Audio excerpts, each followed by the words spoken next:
Sama Ifatolu Amo Radio Samoa.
apea mai ai o fea alofa a maoni o le alofa e tau i le oti ta alofa i o manatu o le oa e tu i alofa tu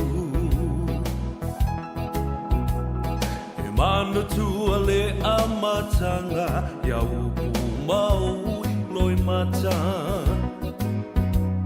na e fai mai e le ai se unga o la ta mafutanga wa e lo nei le olanga ma ua sui fo i o lo uanganga o nei mau mea na o mana o i ai ua le lea uma i le ala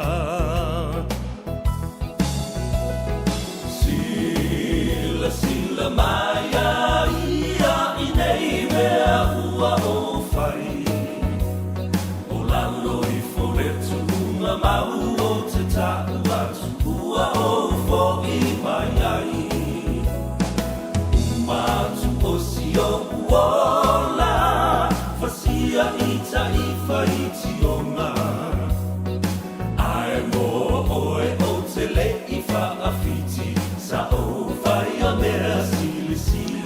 ia le nā Samoa whatalofa ia te oe i lau malei fua mai fo i le deitai au fo ia male aua uli o lea stonai o lea ua te lei titi ale i tū lai tasi o le mele tupulungo le au wala tele e matua le malamalama ia wai o le au ngā fo le nā o le fautua ina o oi o le anga i mai le State Highway 20 ma le State Highway 23 ia alo ese mai ai i no fuanga le nā e ita vale na e pepe lungo le awala le anga ia tu le Mangere Bridge mala e tu lunga Hillsborough a o le saufo i la anga i Puinui ia e mua ele savani mal tanga te e le wila e wi o lea a ua fale ton ia ua lea i te nati e taunu u malava i lalo le wati ta le meta ua o lo saunga le mu fo i ois tangata faftai le tua au le tua o malo le tua o Sampaota, le tua o Israel, le tua fo i o Samoa.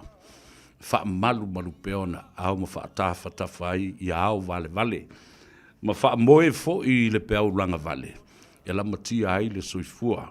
O i tātou ma outou, ia ma le to telefo il mamalu o le atunu o lo feta loloa i nei taimi. O le fai ungo le vai aso. Ai maise, o le taimi, o le tala matango fie, o le tau. The beautiful weather takes people from home, away from home. Ia le bela renga o le kupungi. Le vesini, wa tātou wheloa i lumo le nu. Ai le o tu o le nu, wheloa i fo i pu e o manu, ai le o pu e o mala. Ka mai le ngoa i pu, ale ainga salandoa i lo mātou nu ui whale wha. Wao whanga i manu. A o le ngoa i pu le ainga sale patu i lo mātou nu uma le ainga i vaiala. Ua tō pule manu. E se le maa nei o nei upu. Ua tō pule manu. Ua o whanga i manu. Ua tau le lei mai o le ngoa i pule nā. A le urua i ali. E se le tāua. I le whaafonga le atunu u. Ma whaatustusa i le alofa le atua. Le ua tātou pene iai. Haftai ngā lue. Ua ngā ngai fōu tau whaiva i le lava i aso o tōna i atu. Tiute ma whaiva alo filima o Samoa. Whae e le tai, ngau le vau, whapena fo i la tau i ofisa ma isi ngā luenga uma. So se tuai ngā luenga. Peke salu a koka, peke kaya ki apa, po le alava. O le ngā luenga le nā. O awa noa le lei ua whaia le tua. Ia, a whio mai le tātou porkalame nei, tā no awa i le astona i nganga ifo o whaiva, mai le asonga fua se i tau i le asfarile. Ia, ona palu lo leo le kako awa i le astona i. E tau a ao, ia, ipu o le tai ao.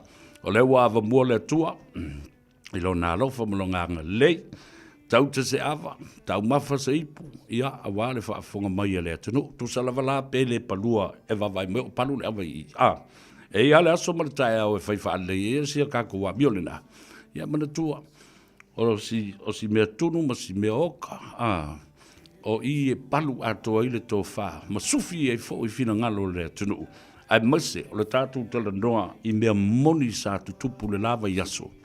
Ma mea o lea ua wha ata mai e ono tutupu i le vai aso fau. Ma mea o lo tutupu i le aso. Ia, le lei, wha moe sa manuia lo vai aso.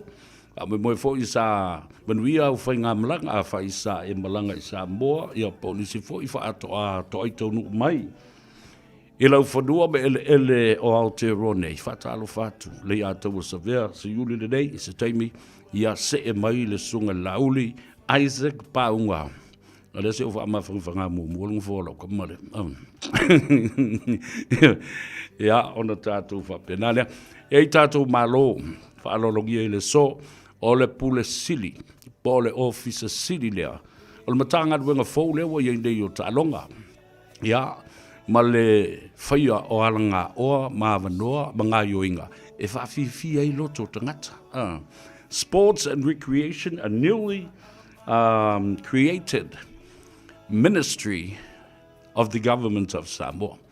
O le awhionga a seu munu tafa, po le ftelenga i alu atua semi e pati, ia ala whatasi mai se teimi o mua. Whatasi e mo le tātou malo whalolongia mai Melbourne, Australia, o le sunga lili i whaiwhi au, ia pastor, ia po reverend foi, Freddie so alo, o le uso moni ia, o le uso tu ofe, ia se i tāla tala foi, i le tūlangolo, ia inga ruenga tautua, ma whasosoani i o tātou tangata Samoa. Ia e mese foi o le taunu mai, o nai o tātou uso matua whawhine, i le Polo Kalambe o le RSE scheme, po ngā ruenga whaavai teimi. Ia, whatalofa i le, pa ia mare mamalu o Samoa i lona tāwha tolu malona mau pue puenga, pa ia mamalu whaale malo, pa ia foi mamalu whaale atunu. Ia, a wale whaafonga tāpua i tama ma ainga ma tama, a pena fo le whaafale upolunga, a wātu mua mapule i tu au ma la taua, a inga i le taimba le waa o fonti, o tama le malu o tele, ma to o le whale ula. Ta ole masale umbua ma le laundiu na sai lua, ia aia le tāpua inga i hasua ma vai whanua fōma i tūlangi. Ia, le nā. Le la au nā motasi ma le nofa ma pū, le whale tau a itu ma le whale tau tangata, tū mua le motu le nale, a wā tutuila ma manua. Whatalofa, i lau whaafonga ma lau tāpua inga. Ai mese, o le fionga de Palestine, o le sentoa, ma le Malta, le fionga, ia, the Honourable Tuaolo Manaia Freund. Fiu lava su e atu statu wavanoa. Ai whamaila na whaila tusi. Rei atou sa vea. Fia talanoa to ina i lau fionga. Ai a semas teimi. Ono sa malanga. Ai misi o leo o toe a matalia tau ulumanga o le fontanga. Ma le tā pena tu fo i le whainga palota mana tua so se teimi e sauni i le malo tele. I lana whainga palota ma lana filifilinga. Ia, o le teimi fo le nā o lo o whaatino ai fo i whainga panota ma whainga filifilinga i mā lo la iti e pe o nei territory, e iai i a Marshall Islands, ia whapea fo i le tātou American Samoa, tuila ma manua amdana whainga mā lo, tātou sia, e wale mele whiloa. Po o ai o i la ua nei lo tāmu mo e sa ili le tofi Palestine. The Vice President Kamala Harris, ia, po o le li fo i o Donald Trump. Donald Trump. Ia le na. E se teimi tātou se e fo i ma apa atu. Wha malama le atu nuu. With the American politics. Ta manisi a wuri i mai se sa vea wha mura ko uia ma ko porkiki ngai. Wha ko ia ko ngai ko kirei no se mea. O le kau wha ma ite atu lo tau malama le ia ina imfo. Iona whai au tau whiringa le rei. Po o ai tau te palota iai. Ia le na, la tātou ua tāle pese lea. E vi iai le lofa ma le anga le leo le atu le nei tai au mo o tau ta maam tina mātutu o le atunu, tua asina sina, tā lofa lava. Wha mwelo manuia oe, ta au I pelo tino langa o le ele I, ia o le teimi matua matafi ese atua I le mani tiniti, ma le maa ini o le mea nei o le malulu. La na. Ia wha malo tu fo, ia tau ta mamti na matua, lava papale o no sai. whaatoto I te tono ainga, le ngā te mauta malawa, whapena e whalo tangata mātua, e maise o mauta ngase. Le lava e muri mai ia mana onga lele, ia ma alofa anga fo i o nai au tō whanau. Pea mātou whitau I le ala. Ia pe telefoni mai fo I, pe au te luatu fo I, ki li vātu le vai o le ola. Vai o lau whamanuia mai to ina malalo matua o whātai tele lava. O au tō tālu sanga Samoa. Ta mamtina mātua whātai. Ni manatu mai, ma le afe mai, ma whamanuia I fo I le nei au auna. Le rei au nanga. Ia mla au whenga alwenga le Radio Samoa. Ma le pulenga. A talofa ia I latou. O le ngā rurue la vai lastona I o me lastona I le ngā rurue. O ngō sai ma la papali. O le peso la vai whaalangolango I ei tātou. Ia a wā mea whai o le tātou. Ainga la tātou o tāle pese lea. Whaatalofa ia te oema lau maleifu mai le nei fo I tai au. Ia, ona tātou ngā solo lea, I nisi o vaenga o le tātou por klame le tātou awa I te maua I le sao. Lea ea ma se mea pi o e whia I le mele.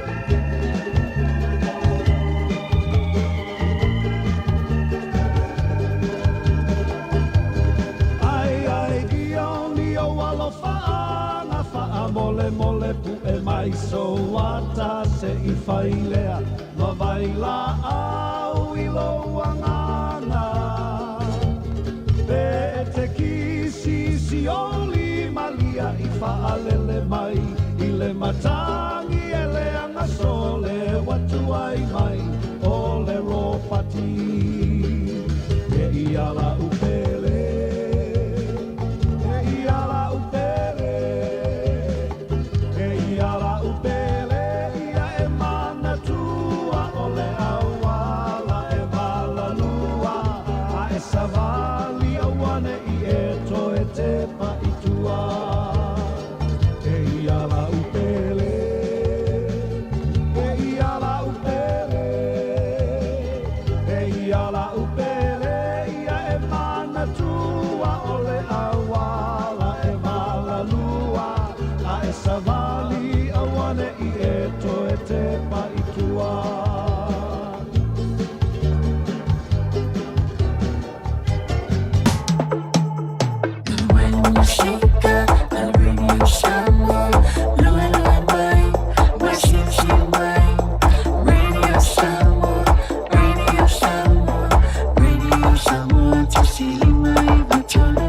Radio Samoa.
Welcome back to the Talo Availea Sutona. Ia toi whawhilo ia tu fo ia te oi mawha talofa.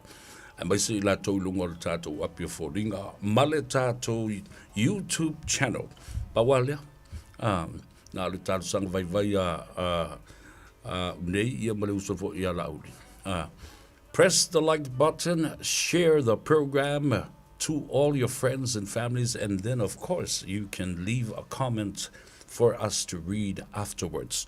Aleo fatasi mai ia le tuafine ia ati, mai le tātou whaleta vale le Henderson Cars, e whatalo fatu, ma le whaaloalo ati, ma lole on sai whaftai fo i mo le teimi o whaavano mai, ma lole soi fo manuia. Ia malo soifua sorry wo pangalo foi lo. Eu angalo ia kia Wale banga ia sa mo.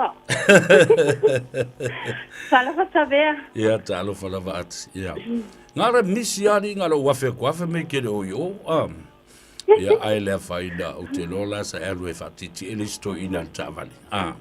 Ma test drive. Wa pisi ai sai mine. Ia le da malo o mesini o ntaua o le pisi. Ia e amole na vai aso wa tona yatuma ngalu nga fo isa fe nga yai. Ia fa style va saber o se li potese ile Henderson Cars. Ia o ina so o se atu ia o le pisi masani la vale Henderson. O le mamalo la tunu o lo fa pe ona nga solo mai ile maso company ta vale e a falaina la ta vale ia o le pisi masani la va ia o le terminate o terminate o lo fa pe o le fanga solo ia sign up le malo le tunu ia o lea o na isi o sa soa ina sa malanga mea ni tau me la lo ia o lea ua piki ala so sa avali lea sa whelei mea ni tau ia o na isi o tanga sa so a ingo lo o au maunga nei o kilani ia o le wha solo lava la tau sign up i le terminate ia Fasai o loba mau seva no se e sa kalame au terminate o lo o le ia o clients e asali le ia ai lo fa mo atu le kapo kalami i nei mau pola sino o lo fa pe na firma na o le se soani ia le e ba na ia la le fa ai lo me pele ta tu atusi bale ta telefoni langal na o te va tu te pisi ta u sa ni o fe ngai na e ke lo ka ka mo ia e te whamanasa o te whamolista vea le malo na tunu o ia maso sa avale solu ia whaalu ia le promotion po le whalawilo le terminate o le youth po le piki apu mahinda lua whilofa le maua le mea le whatupe whaafeta la ia whapena le SUV 700 le 524 e maua i le mea le whatupe lua feta la ia male maso Scorpio Kiwi Edition e maua ile mea alofa tupe lua fita la ia o na mea alofa ia e wha mea alofa tu ele company Mahindra ia mo le malala sunu o lo whape o na nga mai whaasau ia maso sa avale fōu ia i solu ia o tupe e wau ta ua mea alofa ile whaupopo ina le lungo le amount le la approve o le mea alofana tu sei o le mea alofana le Mahindra Company ia mo le malala tunu mo nisi o lo whape ona fia mamla mai mea alofa tupe ia o le ceiling ia a po a mea alofa tupe ia pe whaopopo i lungo le amount pe le ai o le ia o matuta avale na tolu le whaari po mo se terminate o te iloa e umale kiwisi masimo tausanfo o le wha mai aloa lea ia o le whaatali si amato sa avale fōu le i tau nuu ia se taimi o le whailoa su le ilunga o taso penga sa whailangi ia o le lipote atu le na tawhia ia ai manasua le maso address o le tasi whawhai i Kevin Drive Papatoetoi ia pe wala au mai fōi ia a unei asi i le numera o vale selau tolu tasi po le o vale selau fitu tasi ia po le whaonga mai fo le maso Henderson page Facebook i le maso messenger ia o le pe whawhengo fiana le marana tunu o na send my documents ane e mo mia mo le application e whawhengo fiana o na send mai le maso messenger ale Henderson Cars. Yo se li potatu na le nei aso Whakatrai lava. Malo, whawhtei tele lava mō le. Tāpa kalani. Ia, manuia tele lava le nei aso e meise ia le alo atu mō le sapati le aso tai au ati. Tātou whelu ai pēa, ai whaasoifu ia mō le te minei. Te whaasoifu sa vea, manuia la. Ia, manuia la so. Ia le nā, le tātou ripoti mumua le nā, o le nei fo ia awa uli, mai le tātou whale tā vale le Henderson Cars, le fōu whaafonga le atunuu. Nā mata mea le ti ole nei o whapena o na whaasalawina lana au unanga manana tautua, le fionga abuli anga tele Shu Sing. Ia, ma le telefo i o alu, ma tama whanau le atunuu sa ngā rurue mai e i nā. I le Tasi Iwa Farm, Cavendish Drive, i Papa Totoi, wala au le telefoni le eise tongi o Valselau, tolu tasi, ia po le o Valselau, fitu tasi. Ia le na, eise teimi tātou sa ili fo i se awanoa e talanoa tuai i le te lenga ia tongi Sia Pio Wilson, o ia fo i o le pulo le tātou whale tā vale le Omega Cars, ai muamu atu. O le vai asona se i mawai atu nei, tā mua tele i le atunu. I nei lava i New Zealand, sa whaingoi no le Mental Health Week. Whaatawa i nā i ngase o le mawhau, e se keimi kakukalango ai fōi. A wā o le atunu le nei o Samoa. O le atunu ua tele masusua na upu. E whamatalai lea mea, ma lea mea. Ia ai fia fōi e whama ite mea. Ia o nā alua e ala ia leo tausanga o a whai e nā ia tiwhinga fo ia tangata i meo whaupunga. Ia ai mause ale ngase o le mawhauwhau. Ia alua whai ia whaapā kulo uru i ngare si māngari. Ua pāle te waka o ai. Ua pāle pomu. Ioi, tala umai whai. The stigma that goes with mental health issues and illness, because Samoans are very creative in slangs and words that will stay for a very, very long time. And it triggers the mind of people, and create, because we're so creative with those slangs. O telo to inga kalo fai, ngale walu wa kau kala karsinga ngayele awala. E alo vamo makuma pula lunga langi ma bo vema ia wa parte vakoleli wa pale ya ta wotele is te bi tatu tala no ai foi I mena ya ai etele me hongonga yo tasile nei ngase maona mafu anga maona fianga e tutupu mai ei wha lave tātou tele mena o mia. Ai tātou tele I mawhauwhauina. E peila o le si tia pia o le whainu mera o tupulanga tala vau e pule le ola. Tulau whaafuanga le atunu. Ai te o mai lesi trend. Wapa ui lalo ia tupulanga tala vau. Ai oso ilunga. Wo o I tangata mātutu ai ta ilima se fulu tausanga, ono se fulu tausanga. Wala kou kango fifo I whaile mea lea. O lea la e whai pesu suenga. Po la tonu se tonga fiti e te tauna whai ai. Ai o suenga le au mai neia le matanga luenga le soifua malolo ina patino lava. I ngase le mawhauwhau. It needs a collective responsibility. O le wingo le nātala. Mana o mia tangata uma ngā lue whaatas.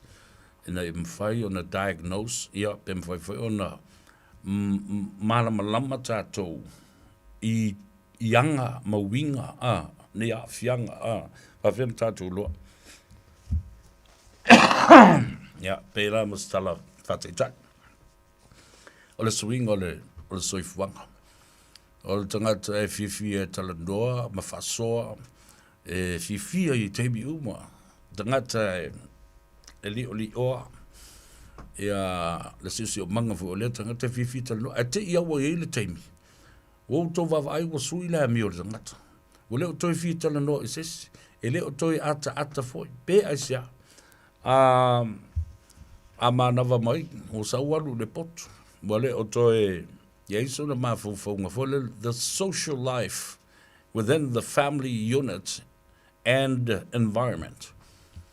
A whai aku mea ai e whai mai e rewhia ai. O tātou lei loa. O le mea lana, e tauna su e ia mawhasilisili, ia matala noa fo i tangata nei. Pe ai se ala mea wa e sui ai. E whaatatanga la fonga, a le upu sa o le upu le na. Le whasili ai. Toli, o le ale mea ua ke ia ua e li wa iku mai whapenga. Whai se tala e maali e ata il tangata ma respond. What we're trying to do in the special week for the mental illness disease is to create something to make people respond and react. Nei mwhentali mai wā tō te leo. Mai e au lele fo i al kaukarakala la kou. Ale runga ale ngufungu fula vubode po fea lai ka ai runga ma fau ma runga fai ai. All these ways and everything that we do relates to how we respond, and the person that is suspected of having the disease or mental illness needs to respond himself. Nā te uma. Ia, mana tū ane, I tutono o tātou ainga, e fwoi nai te mam tina mātua, le ngata fwoi lai le mele o le dementia, ua ngalo mea. Ua ngalo le ingoa. Ua ngalo le ingoa le whanau. Ua ngalo fwoi le mea nāru iai. Wale tō I loa sau I le whale. Tātou lava papale ma ono sai I winga o tangata nei. A mese o tātou ta mamtina mātua. O le tausanga leo le pula la ngoto. Ia ma ua nganga I fofo I le soifua tautua. Ia ona tula I mai leo mea nā. Ia whapena fo I a tātou whanau. O iska miki. E ona makua ulava vale lava. Ai ulava vale e sopo ai le tua oi. O me le masani inta ngata ona whai. Ona whapelea. Ora kama e lea o iei se me o whaare kongkongu longa mawhau po lea lava se me. Ia. E ai ia winga whapena. Tauna mātai tuina fo ia mātua. Ia mana ia tātou whanau I te tonu o tātou a inga. O wawai atu I lea so tofi. Oka okai. Fitu se lau luas fulma le 5 kilo kalama o le aisa na maua I le wafu I Tauranga. The Port of Tauranga. Le mamau am le mele na tupu il whala vela vefo I lea. I nā I o tātou uso. Lea na la vevea I le loli I Rama. Ya o le whaatawhatu la le nā o le exit e alang anga I le Port of Tauranga. Le maua I le waalea. E leo. Fitu se lau lua se fulu ma le 5 kilo kalama o le cocaine I apole aisa.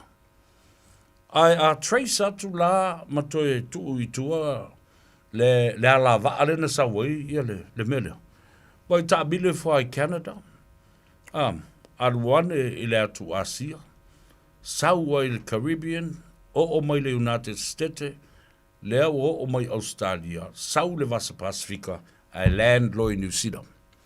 Fitu se lau luas fuma le 5 kilo kalama. Au te lo foi. Ia le lopo le luas fulu kilo o le vaal nāmala na uta le o le cocaine. Te lo foi se vaenga le nai alu I Samoa. Oi ngaro waka kau. Ia me le wai. O le masalomia. Po le cocaine ea ua kungu vidi I Samoa. Masaka whaalele iai. Makao whaalele iai. Is a lab. Because they usually have these labs to create and cook the cocaine from there. The methamphetamine. It's a tau fona sui. Le background o tangata I Samoa le mo malaisa. Pena o onga. Awafoi. E tō tele nā onga le lei. I atunu I whafu mo atu le atunu I Samoa. O isi fo I ngā rurua I whare mai. Ai maise I lato e ata mamai le mata upu lea whaasai nisi le chemistry. O I fa le tu fa tasi ai ma mix le acid ma le acid ia po le substance is me ubala yo o vai la au nei ia ma fa pena ona ngau sia ai ia le aise tono le tatu tunu awala asu atu o le tangata na onga Australia po New Zealand nei po Whialava e lona whaelonga le BA i le chemistry po le BA i le science pe BA i le physics wa ai i le telo o le mea tangata la ia ta mai peia o tangata i e whaio latu whaelonga pharmacist la be o no inga o la e pingi sa mo le mea fitu se lau luas fulma le 5 kilo o no inga o le fitu se lau lea o le afata ape ma faasafua fo i isi vaenga o atu moto o le Pasifika, Australia ma New Zealand nei. A o le si luas fulu 5 kilo kalama. E lele i Samoa. Rea whakalikari mai i le poloka aisa le la alwaku. O le tau la i le fuafuanga leo le fitu se lau luas fulu 5 kilo kalama leo le cocaine. E silia ma le tolu se lau miliona tala. $300 million worth on the street. O le atatu o se malolonga. O na tatu o maila ia lea. Fai se avanoa. Pesa ili fo se avanoa. Tala noa tuai ile pule siri o le tatu faleta. Vale le Omega Cars el telenga atungsia Pio Wilson. O e fufu e pātau ese lo fale. E te manao sta ngate whaanongo ia oe, tau tua mo oe, ma malama i launga ngana. Wala au mai loa le malu mawhatau Bob le malu. I le olua lua, tolu ono o, 5 lua iwa pitu. Olua lua, tolu ono o, 5 lua iwa pitu. O le A1A Tree Care Limited, lātou te whaia au onanga nei. Teu, whamama, whangata, pe ave sea li la au mapongati mai lo whanua. E ma fai fo na latu te wina lau tonga la au matoi te tau. Wasilia mar se fulu tau sanga o lana tau tua. Wala au lua le A1A Tree Care Limited. Le olua tasi olua o tolu ono o. Olua tasi olua o tolu ono o. Fauta o le whanau o le tofi mai le li. Salamo sa lausu fitu fau batolu. E leo toi umi ai o le aso whapito o le whanau le lotu ta maiti o le neitau sanga. Whaia mama dad, e pu e mai se video lau tau loto po alo pese. O na lafo mai le website radiosamoa.co.nz. O lo le link e lafo mai lau video. Ia awani over male tolu minute. O le video e telean reactions lunga o le Facebook o le Radio Samoa. O le ama o le whailonga. O te tala tau vanga le taimine nei. Whangata video se las tofis fulu o ke topa i le iwa le tai au. Whailonga i le afro se fulu lua i le awaudi o le aso lavarena. Whabore bole e na o videos ata maiti taito tasi. Manuia tele loto maiti mai le pulenga ma le awhainga luenga ale Radio Samoa. Beta Drive Doctors i le taulanga whaatau i mangele whaapea manrua. O le vaenga o so ngase pe amana o mia. E whaatino e fo i matuipui o le whana witi. O tuipui la COVID sfuluiva mo i lātou e sfuluan tausanga malunga atu. Whaapea matuipui o le flu. Wala au telefoni 255 iwa valu. Mo so wanoe whaatino ai nei au nanga. O fisa whama i mangele i taftafane o le McDonald. A Manrewa i taftafane o le Whaletusi po le Public Library. Beta Drive Doctors Clinics. Ua na o le Radio Samoa se furulima iwa toru a mo e tautuaina o e ilangu ngana fitu aso le vai aso. Toi whatalo whatu le atou sa vea i a te oe ma le tātou tānoa awa e te maua i le sao ma maua i ma le ata a i le aso tonai. O le uwhatasi mai ia le sunga le rifa a whiangainga. Le Pastor Tor McCarthy ia vea fo i ma whungatau mori o le au whainga luenga ma le pūlenga ia o le tātou company lawi loa o Mega Cars o le amatanga o mea uma. Atalo fatu Pastor Tor McCarthy, alo le se fōmnuia le fōtai au fō. Ia, ile nganga sia ma le nganga whaamawalalo e patalo whalo ia tuai lau tunga le ataua. Ia me se foi lo so tau le sunga ia aistia lauli. Ia te foi le whaaponga ta pua i su tātu watunu. Ma lo le ngā lulue ma lo foi le tautua tunu.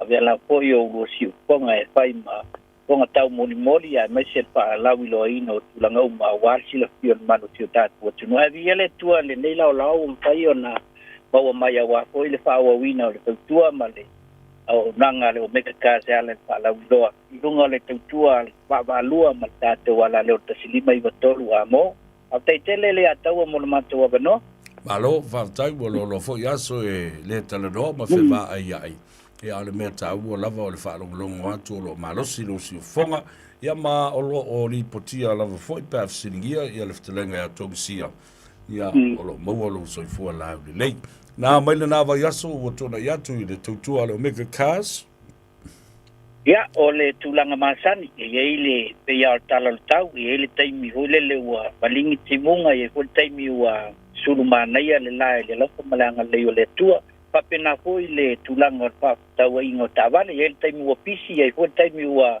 slow down le tato market ia ona tulanga la foi o telo swing over yai ia ale tautua la tau ia lo mega cars ia o lo tu mau na na pa manuanga le experience la painga luenga la konga fia le atau pa pe foi le tulanga foi le ngalulue baba la lata mata to financial of pena ona tuina tu ia tatu talsanga ton ho tatu lo toa ia e sui lava tatu ta vale so male atau malo ia ele se metau failo fo ile fa fonga le tu no pe fo ya to nei me o ele si tangata lista mali o lo tele la tu tu ile ngol marketi e fa to boita vale so mal mala le linha e langona o tangata o winga o tangata e ile tangata el wat sa o lava e mana o e fa tau ta vale ai mana mia love so swani ilana filifilinga leo la fai ai volis kan kambia ia kongo loko haki ia fase vo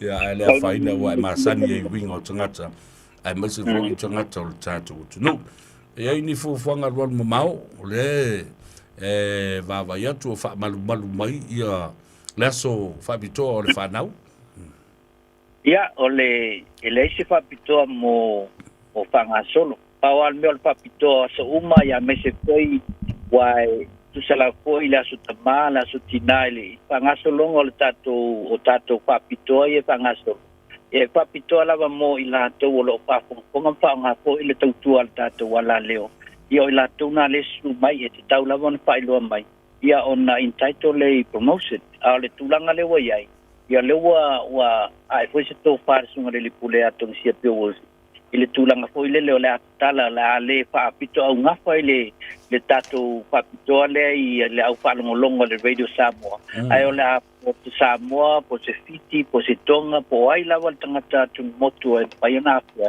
ia me se foi maoli ma palalangi wale o le system sa ia sa ve ale ataua ia fa pe foi le fa ponga mela tu ia sa na le loko ia so ile time tuai sa le pai le saunga le system po le wai ia ilungo online ai na wa online ia wa so si tangata o le tulimanu o New Zealand o long faina apply mail base mail na application ngol tato online ona la da sila ma tangata o kilan ma New Zealand ilungo ya tato fasalunga tasila na tulango lo ba ai pela le pistol tato company ia ona ole tulanga ko tato application ia sa lungal online ia te ia fa pe mail pule ia le client la piki mai on la va le sa mai New Plymouth o Wellington e sa ola umbanga wa approve so ole tulanga le leina le way by time nei e fa sa oina le time e te alu la vo te faingal venga bartelo istanga te faingal venga menasun ku taula stornai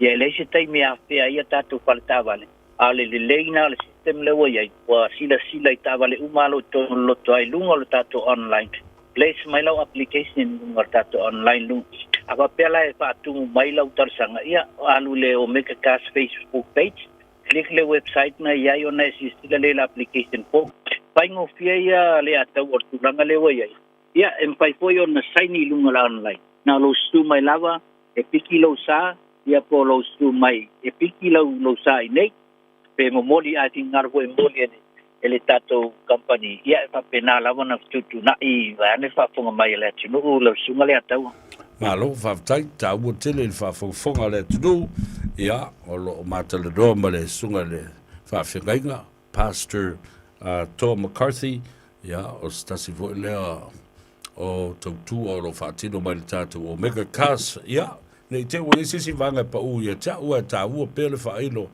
o le tuatusi ia mese fo ima le tātou telefoni ina ia so ta ia tu pea ia le mamalu o le atu nuu iau lua fionga ia ma le fitalenga fo ia tu sia.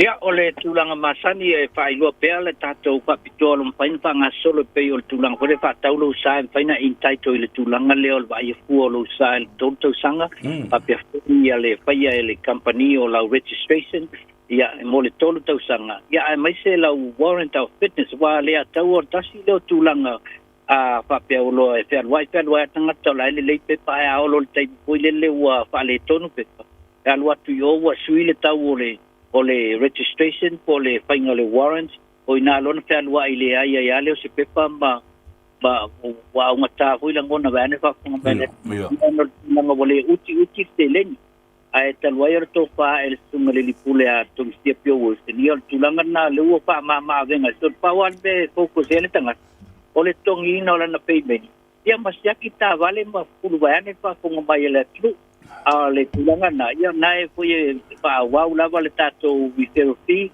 ta vale la iti ma tato vene e afe lima se lau ia pa pe foi tato piki a pe lua afe ta la ai moniso pa matalanga tato no tato taimi na fue pa nga solo lau ko kala ia mai se le no futa po ai mai su tato wat no ia pa pe la te la mai nei o nai pa tau tu sa wa e tato no ina lo me ka se pa tino ai lau tal sanga ia le mate nei le lua se lau Kevin Drive te no nei o manukau a va pe te fia vala mai mo niso tulanga e fia tila fia e le pati no ina lau tarsanga vala mo le tate numero lo official o iva lua pitu lima valu tasilua o iva lua pitu lima valu tasilua pe te vala mo le telefon te ave e le lipule atomisia o le olu atasi pa pitu ono lima patasi olu atasi pa pitu ono lima patasi ia po la telefone lo olu atasi lima valu lua tasiono o lua tasi lima warwanu lua tasiono ai le ataua da telenga fakta tele lava mai lo tangata pataua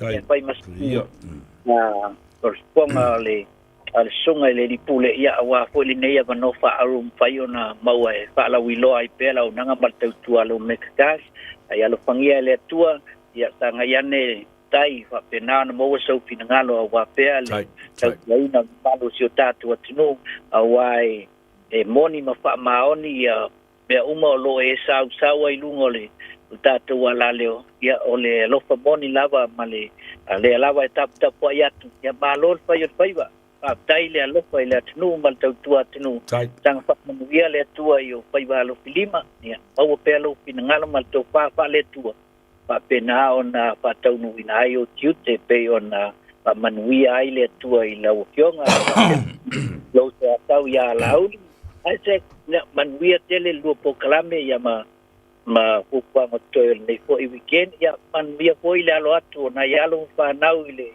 pa mana tuina la to whatsapp pai ile lo fa malanga le yo le tua ya ai so fo ya ma ya manui le atawal neias na lo fa te tele sa lo fa lo fo ile sunga ile fa te au pastor to McCarthy ya fai mafonga tau moli fo i ole pulenga mala tatu o whainga luenga Omega Cars te maua i le lua se lau Cavendish Drive i Manukau lua se lau Cavendish Drive i Manukau malana telefoni o lua tasi lima valu lua tasi ono ia po le numero fo le ofisa lua fitu lima valu tasi lua po ole sunga fo i a tongsia Pio Wilson i le o lua tasi fa fitu ono lima fa tasi. Manuia tele nei aso a mese sa pati a ta au mara upfolfola i lau sunga le fai fe au.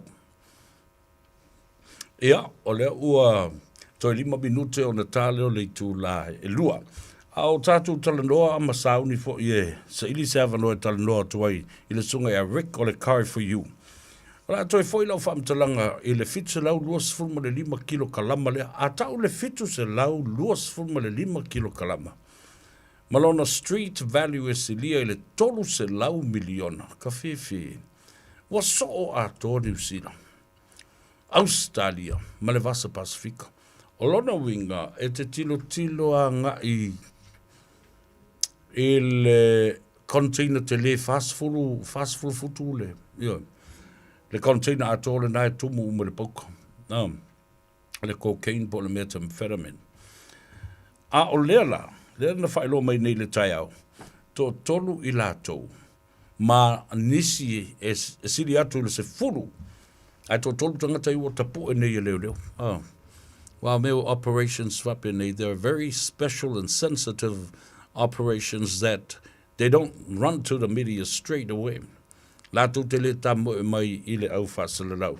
E tau fiofi ma maua whaamtalanga se ia mauti nōrele. Ne rau a pu ele to tolu pei o main la ia tamai. E to lua ia ta maloloa, male whawhine to tasi. Lala na nā lo to e fo I mai na mata upulea. Ona o le mele tula I mai Samoa. To titi le aise o sa whainga. Oi, talo whai.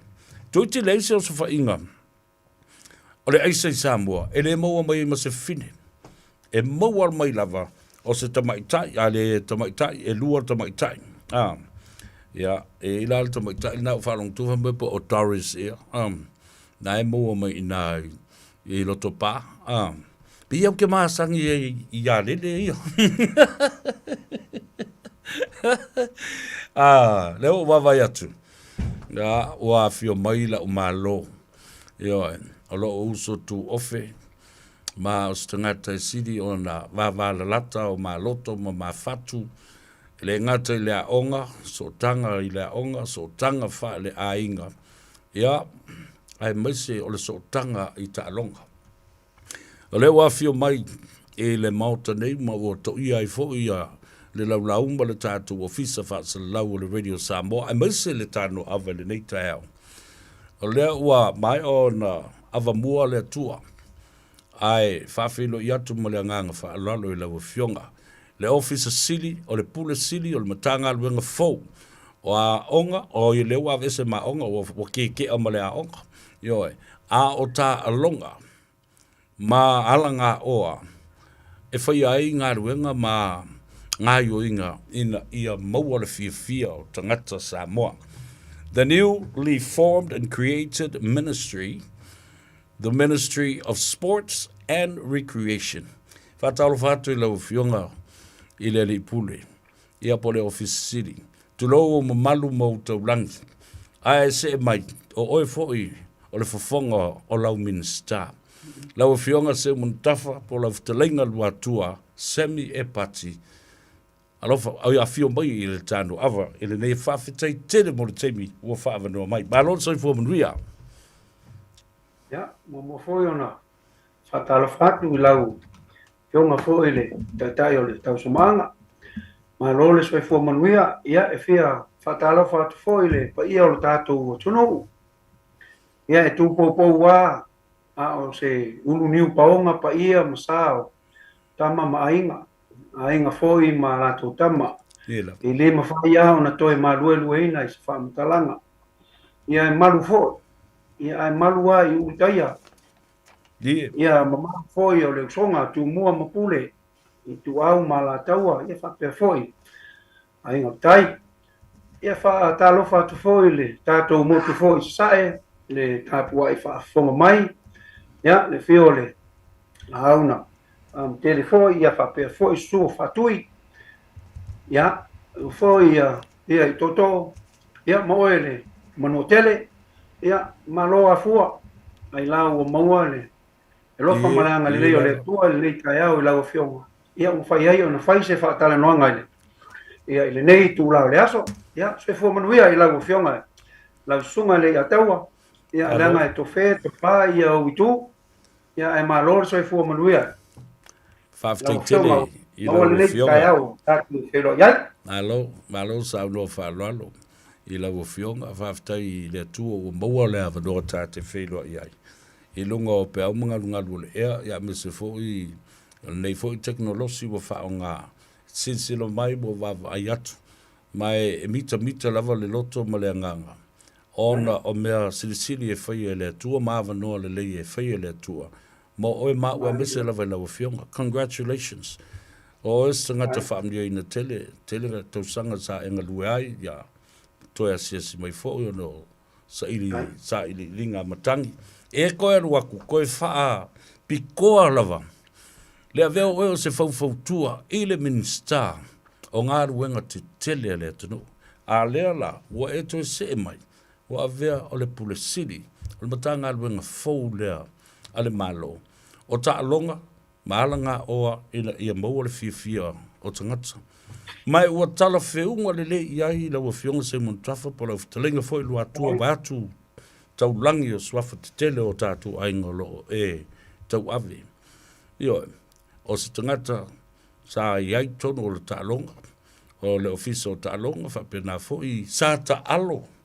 Io, ma veo, ere whapeo se kama i ka aro.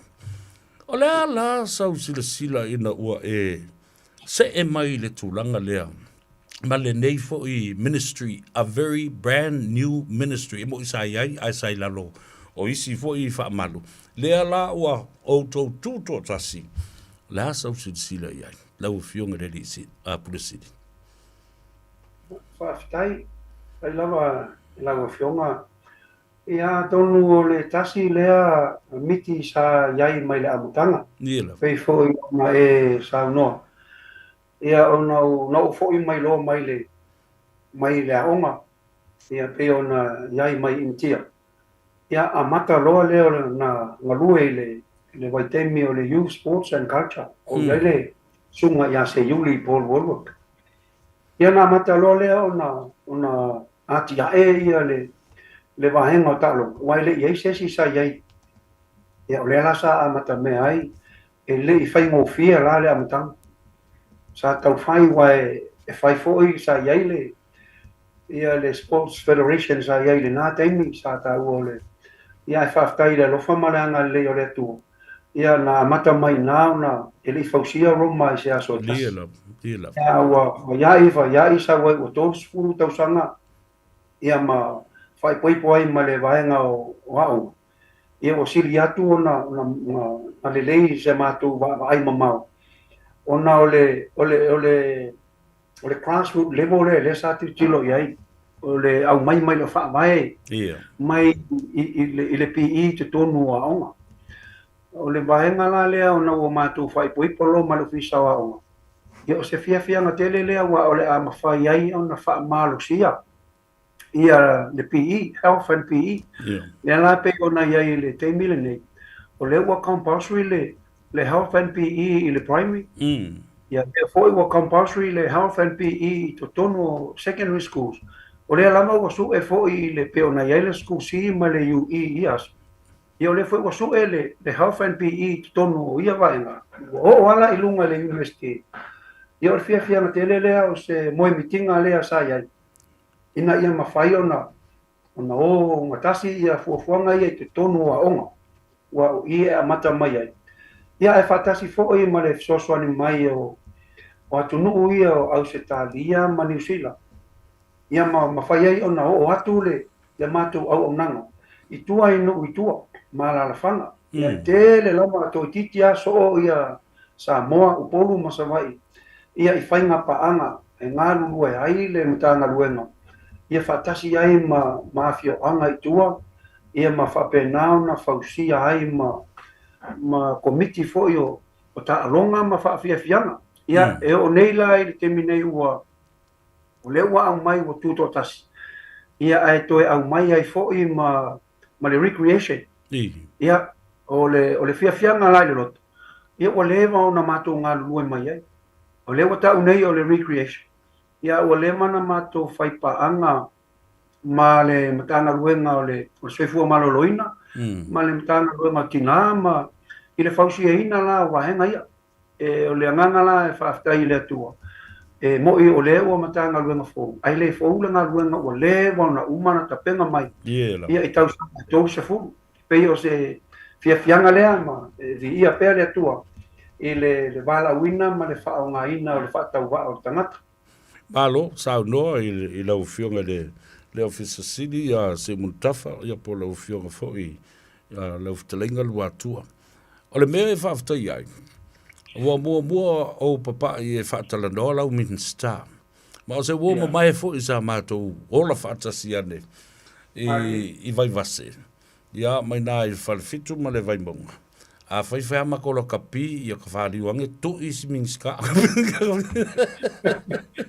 Ia ua whāri nei, koe mai fo edesi aso se so ai. E whai lea kapi ia koe pāwha suang. E o matali e ne mal minsta ma watu fwoi la wha malo i ai. I lana fo i moe mitinga. Na toi fo i ai sa fata ma sauwha ngā luenga le malo. O tai tutusa le leia. Ia malo fo i soifua. Awa au toi mafo fau nei. Na tātou te amai. Ina ua umale a onga le kolisi o Samoa. O na halu ale o le tangata, lana skolsipi, malana onga, mahana me whai. Ai leo o tilo o tunei. Ele ngata, ile to atelo le tātou tausanga, o leo o tū mai nei tono mtanga wenga le malo. O le to atele foi o le tātou tausanga. Leo o se ei nei i tofi o i tū malo, le mau te whono ma le palemene. Ma laua fionga. Mai lātou o le tū whātumutumunga o matanga ruenga le malo. E watu e le wha malo ma le whaafitai tele. I le nganga mai i lo tātou tunu. Ia whapena fo i lo tangata i le toi fo i atu i le tunu. Ma toi fo i mai fo. O lo ngalua e lava mō Samoa ma tautua ina le tunu. I le se saunoanga alau Minster. Na tā ue le fionga le Minster. Le tā ua tele o le melea. O le physical education. E whasoso ni fōi, a wā o tupulanga la iti e wa te wa la popo a whawose i tamaiti. Ai, wa le whaia Paul Kalame i o le physical education e whasoso ni a tonu fōi. Mai o tonu lava o le mea tā wale a pe ona sauno i a lau muti a manu, Ringo Pritsow. A tonu o se tasi leo vaenga, e tau fiofi mai ai i a wha i fōi lea e le pipisi. Chronic diseases, pe o le so ona puta, waven maua tamaiti i le meo le suka, ia po le diabetes, ia isi tamaiti e la popo te ua mo le stroke, ma isi ngase. Ala se taltonunga i le tauwhainga paanga, whata se fo i ma le Minster o le soifua malolo ina, ma le Minster a onga. Ia, e moni lama le saunoanga savea. Wai foi lai pe ona o whaata atu le amatanga. O le amatanga mainga o le PE, health and PE, tono waonga. Ia o le mato vaenga na amata mai preschools. E ui lama na e le afia preschools i te tono o le ofisa waonga. Ai o le vaai mamao lea le mato matanga luenga. Sa whaatupe e Australia e se fulu miliona i le tupe na mai a Australia e le se fulu tausanga. E ma miliona na mai e New Zealand. I le si foi valu tausanga. I le ati na e ina la ia o le vaenga lama lea. O le health and PE. Sa mato ngā lulue whaatasi la ma le soifua maloloina whaatasi ai ma le ofisa o tina mata maita i wao ina o lo iai le ofisa o Pulenu. I tuai. Ia o sa whai paanga la. Ole le leila na pe fo na ta watu o uma mai le health and PE au mato o i tua sa ta o outreach program e mato te o i tua e o si fe nga manu ma fausia i lo le o lato committee fo ia o ta longa ma tulanga fa pena ia sa fa ta uma la mai lalo le poloketi ia o la au pese studios fo ia ma me malama fa ia sumba malama fa ia sumba ma me malama yo i malai talo ia sa fausia uma malai talo ia la o pese tala i malai talo wana amatal por kala mer malo o international sports fields ia uma leo na fausia ia tasile malai fo lea fa va malo i provinces uma po i tu malo uma ia fa solo mai lea o i malai ao o fio anga malalfa o fa tino fo ia o le temili nei o ai te tonu ao o tam fai fo ila to titia to fu uma ia o ia po le lamba le tama i malai lu i o tam fai lamba le tanga luenga ai mai se ale vaenga o ta longa ina ia fa la matasi ina ia mafai lamba na excess ia alum fa po le lamba le ta longa ia le la to fo il fam talanga i vaenga le o le la sa fa mo ai ia le pui ina la o fa mai le pipisi la non communicable disease se pe ona ia Ia o le temi fo'i la ua 5 nei tausaga. O matou galulue fa'atasi ma le Kidney Foundation. A matou la tua. Ia e fua le tulou le toto maualuga o le suka me uma fa'apena. Ona fa'amaumau la ia lea. Ia ona tu'u lea o le tausaga atoa e fa'atino ai le polokalame a le nu'u lava ia po o le alalafaga. Ia ai totonu o le tausaga lea. E fua lama ia e toe fua i masina uma lama. E maua ai ia le tulaga po o aga'i i luma. Ia po o lalama i le o foi lea ia le tatou polokalame peitai ane. Ia na matua sapaia e Ausitalia ia le tatou polokalame lea. O tatou foi lea tu nu'u mua lava i Pasifika. Ia o lea foi la ua uma ona toe feso'ota'i mai Ausitalia. Ina ua fa'alogo o lea foi ua toe filifilia a'u e taitai ia le tatou matanga. Ia o lea lama la o lo fa'atali se i mahea fontaga o lo fai nei. Ia ona fa'apena lea ona toe fai le pa'aga lea ua e pei o le tasi lea vaega savea. Ia toe fa'amalosia ma ia toe ma toe fa'auau ia fa'auauina tatou pa'aga ma tatou sponsors ia po ia ia po tatou atunuu temi la nei ia le ua amata mea saina pe fo'i masalo na ua aloga atu ele fionga il minister ia e uma le fontaga lea o November ia o lea o le alu malanga e to lima i latou o le ao i saina totogi uma mai lava i saina ia pasese ma aiga nofo ia toe fa'amalosia ia le tatou pa'aga lea ma saina ia o lea lae malaga ai le fionga i le minister ia fa'apea fo'i ma nisi o le tatou auaunaga pe ona iai tatou sports facilities ia e o e asi ma o e sa'ili mai ia o a fo'i nisi vaega e aogā mo o le tapenaina o tatou malae ta'alo ia o le ua fa'afoga mai o vaega muamua ia te tau o tapena o tatou sports facilities ina ia access uma ia tamaiti ma tagata uma o le atunuu ia tatou malae ta'alo ma fale ta'alo pe o le vaega toga lea o le ua e saunoa i le tulaga lea se foi malaloina ia pe o le vaega tonu ale na lea lai ona fai pa'aga ma le tatou matagaluega fo'i o le soifua maloloina malo fa'afatai ese le tāua i le fa'alogologo atu lona uiga e lē fou i lau fionga auā o lea sa outou galulu e fa'atasi ai i le taimi muamua o le'i tāvavaeina ia le matagaluega e te fio mai la o le same foundation lava lenei ma le fa'avae ua uma ona fa'ataoto lea la atoe o mai ina ia fausia ia matapu'e ai ia le galuega e moli atu ai le agaga fa'afetai auā o lesi mea tāua leu te fa'alogologo tunei ai lea lau o'o itua grassroot level ia aua nei fa'agaluina fanau o le atunuu o lo'o inu'u itua ma fio'aga itua ma itumālo leo te whaalongolongo tunei o iai le tau polokalame lea, le outreach.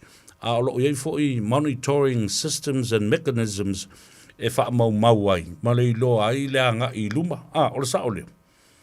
Ma le wha tau uina le lei ina ia le lei ni outcomes po le end result o nei me umalam. Tā ua tele. Lea tā ua la wha. Moni le sau noanga a savea. O le sila maenga e pei o na ua tele ia nuu mafio anga i tua ua mātou whaipaanga. Ia matu iai tau sanga atoa e mawhai ai o na mātou wawa ai se ilonga lama ua mawhai o na tau awe ai latou. Ia o na mātou me i foile isi. A o le maenga la lea. Nā lai o na toi whawhango ma ilunga le tālonga tātou sa amata mai leiva wha. Samoa Games. Tālonga lea. Sa mata i tū le nāteni. E le ai nisi o tātou e qualifying for the Olympics. Ia ma le Commonwealth Games wa e whai qualification tournaments. Ia e le isi e mawhai ona sauwhanga ia pe qualify. Lea la na lai ona amata le tālonga leo le Samoa Games i le iwa wha. Tau sanga tasi iwa wha. Ina ia a whai e leo mawhai ona sauwhanga i le Olympics. Ai whai a tālonga Samoa ia. Ona mala aulia i loa leo tutuila ma New Zealand ma Australia. O ai umani Samoa o iai o le wanga maa i numa. O mai nei, e whaila le Olympics a lato.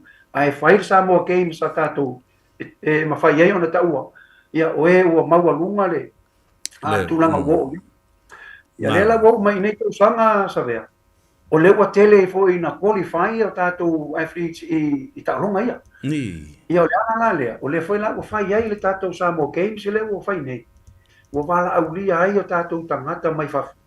E o mai uma i nei. Le foi la ua uma na faa tulafonoina le fai ngā malo a toi fai tātou Samoa Games. O i la filifili mai ai. Sui e o i le ta'alonga le Pasifika. O sui e o i le Oceania. O sui e o i le Olympics. Commonwealth. Ia e fai foi qualification o le Olympics. E alua o ngā la tupe ala maloto. Tongi e pasese ma wha tupe e meia. Ona o lewa iai a tātou tauanga. Wha wahal malo. E filifili mai ai a tātou tangata. La sau sila i lau fiong wale o tātala doa o tā ua tangata tā alo masani me. I le sila lau fionga i se kālena whaata oto a lau matanga ruenga. Ia umala tausanga wa ausia lea vaenga ma lea vaenga. Ia iai ase me tupu right throughout the calendar year. E look forward ma tuli matai iai e le tōtelo whalaputonga e baise o nu. Ina ia lātou i loa ai. E o whaatasi vāsanga tutusa ma fuafuanga lau fionga mana minsta. Pastai, o le tūlanga mohua lea o le whatoa a mata ia le matanga luenga fōu. Sila fōi o le wa au mai iei ma tātou sports facilities. Ia le fōi ua uma o na toe au mai. O tātou paka uma fōi iei tai le national parks. Ia o le la au mai uma fōi lalo i nei e vaia. Ia o le tūlanga momua la e le natia. O le tau ai ia le tūlanga fōi o le organizational structure. Le tū whaatasina o tātou tangata whainga luenga. Ina ia pāleni le lei a ngā luenga e whaia. Ai tu tino uma e pei ona iai. Pēlala lea a mahea salo po lesi tolu le whaawa yaso ia maenga ia. Ona whaasala lau lo lea. Lea iai lea ngā ngai toi whaasala lau ia isi a manoa. Ai mise lama le level lea i lalo atu wa ule. Assistant CEOs. I wale mea moni sa vea. Moni masa o le tangata au mai whaafenga luenga. Ese whai ngofi. Ai a whai au mai le tangata e le tala whea ngai ma. Ia e toi tinga inga la, ua toi whai le training. Toi whai le training, ma tūlanga uma whapea. Peila o lewa a mata o na tau whau la mātou sa. Awa a ho ina mawha tau tai. O na whai ngofia lo leo leo. Tu sa kala o tanga mo temile nei. O lea lai vai wa aia na i vaenga la ia i lo awa. Leo na whiriwhiri. Ia o na la fo ai fo le ia i la tau e whiriwhiri e la tau isi vaenga ia i lalo. Wa lamalo na tau sila fia mai loa. Ai o le vaenga lea i se porkalame. Ia o le foi wa amata wa e pei lama na masani ai tausanga teitas. E tusi lama i o i tātou ta'alonga malama. Ina ia o atu ia November. Wa mai malato calendar of events.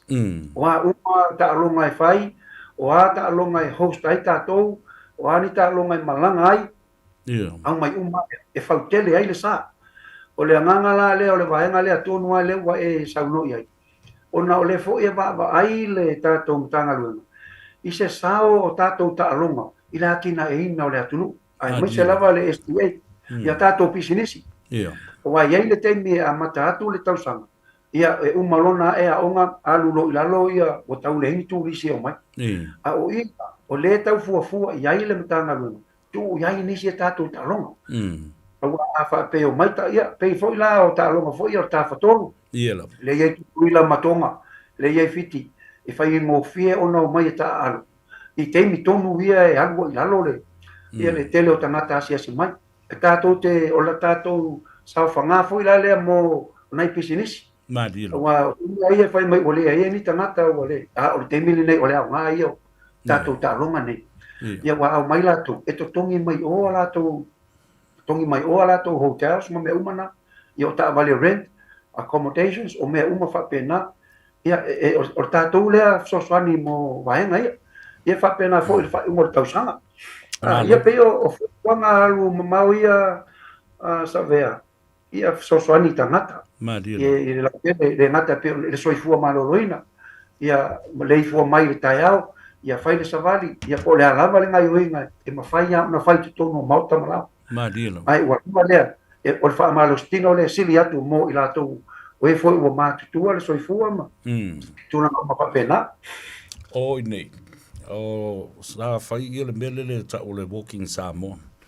Toi titi a se furuma le lima i ia matafale fo lea o West e se ala tu au saval au se por kala mina fa atu le ele leitio mo le soifua maloloina lea na la yona to tel to titi mo le tolu le lima afe au sa vali i vai aso te tasi ai sa e ta ua tele le nā mea a nofo fo i lava e la langa le nuu e faise me fa penapo le tu malo sa vali ma mafuta i fo i tu pulanga ma tangata mātutua wa levo na nofo fale wa le mawhai no i fafo ia a o se ava no fo nena sa o musu atu i le fionga i le Minster ona o te masano walu e vava i whanau fo le latu walonga va whanau la iti ia whamaile a fionga le Minster o se activity le leite le nā mea. Ai, sila fo la le Friendship Park, wale sa ui nei ina yaso ia na te atu nei. Ia, e mo ila wa fo le ai, e te tau nei me fo i noi paka i nei. E la wa tele le me e malu ia ma nei e mapu i tangata. A o meo exercise equipments fo i lili. E otu no fwai ia mawhai e exercise na pau alea. O le aku fo i kangaka ngā oi mea mga wakuinga. E whai, e savali ia, e a whai nā whai le wha marustino fo i e mea nā o equipments nā o lewa na whai. Mō le tō tele le maro le atunu. A u ko wing fo i o rengi pia o ange. Kasi i mea. O nā o mai leo lau tala noanga i lau a fionga. Ila mata upule nei. Le la kapi Samoa. Le laka pisa mo o a fea e whawai ai ia se tūla whono e lima taita ai ia lau a fionga ma le Minster ina ia mawhai ona toe a apa atu langa e tere tupela marole alu i laka pi a o le mawai atu ma o te tonu foi e le masalomia ia lo sao i te tonu le laka pi a Samoa mai lava i le grassroots level o tātou la iti se yo o ia onga se yo o i aua nuu ma aua i tu malo au tele le atu nuu le manu Samoa ma le taito fitu.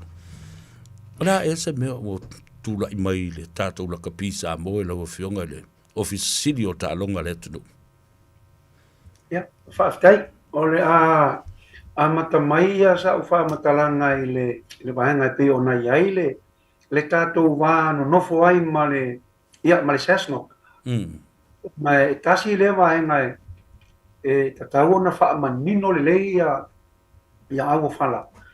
Ona ole a matanga mai ole tātou vahenga leo tālonga. Wa sa iai lama le Samoa Association of Sports. Peta iane ina ua amata o na ola ma tiae le tālonga Olympic. Ia, ona mawhai e fo lea, wa a whai lawa ua whiriwhiri tālonga i tutonu o le Olympics. Ia ona i lalo fo lea o le pule anga ale International Olympic Association. I whapena fo lea i nei ona ta wailole o le National Olympic Committee. Ia a tonu a tātou Samoa. Whapupuula le whaamtalanga. O le tātou Cessnock, le ua iai nei. E tātou ona e lesi tala umalawa iai a tātou tālonga. Tālonga wha le nganuu, o tālonga wha ona po nei, o ora e lesi tala uma iai. Sirisino fo, e le ai ma se tālonga o lesi tala ma ilalo o tātou mtangaruenga. E lesi tālonga tasi e lesi tala mai, o na se iwana na ai, ona e le sitala i lalo le MCO. I lalo le Incorporated Society Act. Ia. I le sitala i lalo. E whaamalo siala e le tātou matanga luenga. Le o tālonga umane e le sitala i lalo le MCO. Tu sala o le awa le sitala i lalo le maro. A ho ora ina whaia lato whiriwhilinga matulanga uma. E tu to atasi lama lato ia le whainga o lato whiriwhilinga. Ai a umale tausanga wha le tupe. Ona au mai leo a lato audited reports, quittal reports. E au mai e tono le matanga luanga. E ilo ai o wha maoni le wha o ngahina ia mai ai mese awa nga tupe ia watu le malo. Ia i wahenga la ia. A whaila le ma whailama la o na sopo atu ia le tātou matanga luanga po o le malo. I tu wana o le whainga lama o la tōu precision operational. E whai ai la tōu. Ai aolo na tupu mai pe whea pe o le mele o iei nei. Ia ona mawhailo lea, ona step in, ia le tātou mtanga luenga. Ia tai pai ia me fo ia whai al whamasinonga. Nā dielo. As mediator. Ia o wala sa whaia ia le ngā luenga lea mai le tele o tausanga. E toi whaatala noa ia tātou asosi ta alo. Whaatasi ai la ma le fsoswani al Sasno. O ngā le Sasno. O la e affiliate iai ia talonga nei. Ia a whaifu o le ma whai mai anatou. Ia ona whapena lo lea ona o walu e whaatala noa. Ia matamu whai e fōfō le mataupu. Ia i le tūlanga la ina walu wae ona whaonga leo le latou constitution. Ale tātou tālonga whaeteina peo le lakapi. Ia e mawhai iuna fō ia vaenga ia. Ai e iai ia le pule wha malu ale tātou malo i vaenga ia. O le wingala le pule wha malu lea. A whai e sii au e o ta e tatau ona iai se wha tanganga. Se approval ale malo. Leanga o lai ta uai Samoa. O le Samoa Volleyball Association. O le lakapi Samoa. Ona winga. E pule atu le whainga malo, po le tātou malo. I vaenga ia, a whai fo i e tali malo tātou i mi tauanga. E te tau fo i ona amatu le whaatanganga po le apruvo le tātou malo. E au mai ai e ta longa e whai i nei. Ia, ai peila o le vaenga lea, e whainga tā ia le vaenga lea le lakapi o lo ia i nei. Ia tātou te, le ala lea o le whaatala noa o le asosi. Ia o rātou sui.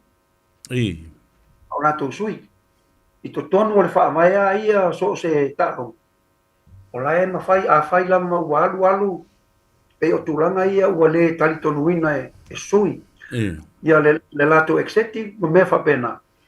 O lae ia i to tonu o whaamaia ia. E wala au le mea tau o le extraordinary congress po le extraordinary meeting. E mai ia i to tonu. E au mai ia o lātou whina ngalo. Ua leto e whaatua tuaina e o lo tai ia ta longa mai talo. A fai foi e whaafanta matulanga whapea sa mea. O lo ia le sports arbitration. I te tonu o e whaatino ai. E au mai le whaamasinonga ia ta longa ia. O lewa ona whaata oto vai ngā umai ia o ta longa. E mata i tūra e tātou mtanga ruena. E mo i lama e tūto atasi. Ai a o ina tupu mai pe whea whapea. Ia leanga o tangata Samoa. O citizeni Samoa. Leu a fia ai e mo ia o tāronga. Ia elanga o lai whaamalmalunga ale. Ale malo. Ale pui ato malo. O le ministry la. O sui ia o le malo. Ia sila ia i te tonu o vahenga lai. Malo whaafetaitu ai. Lea la ua whaalonga mai le pa ia mawalunga o le tātu o te no o male whesidi. Lea me o le mwhaiona whaamalolo ese. Ia le to ino tu le epa malana. A lea la ua ta oto nei whainga whaavai ia. Ona o le tūto tasio i la tō. E whai ai la tō lava whiliwhilinga. A o lefo i ai le extraordinary meeting. E toi au mai i nisi whina ngalo muli ane. E tai wholinga ai e whaatū se lafo. Ua le whaatū tua ina. Ia se sauwha inga o lo i ai nei peila o le board of directors nei le lakapi Samoa. Ia lefa mai tu lepa. A e peo le larmanga mau osima. Ai wha peo mai tu lepa vātu lau whiong. E peo le langanga o le si māma lo vo le tau mawhai ave ese o ia ma le board, ma le teitei whono. O lona winga, e wholinga mai lau whionga se muntafa por te lenga watua. O le iaini au wala wha por kiki o lo whaatino i tonu i. O le mawhai e ona malua pe fai se whina ngalo, e wha se tua ngalo ia le teitei whono. Ai pe se mea talawhia ngai. Le a fia pea o ta'alonga malakapi Samoa.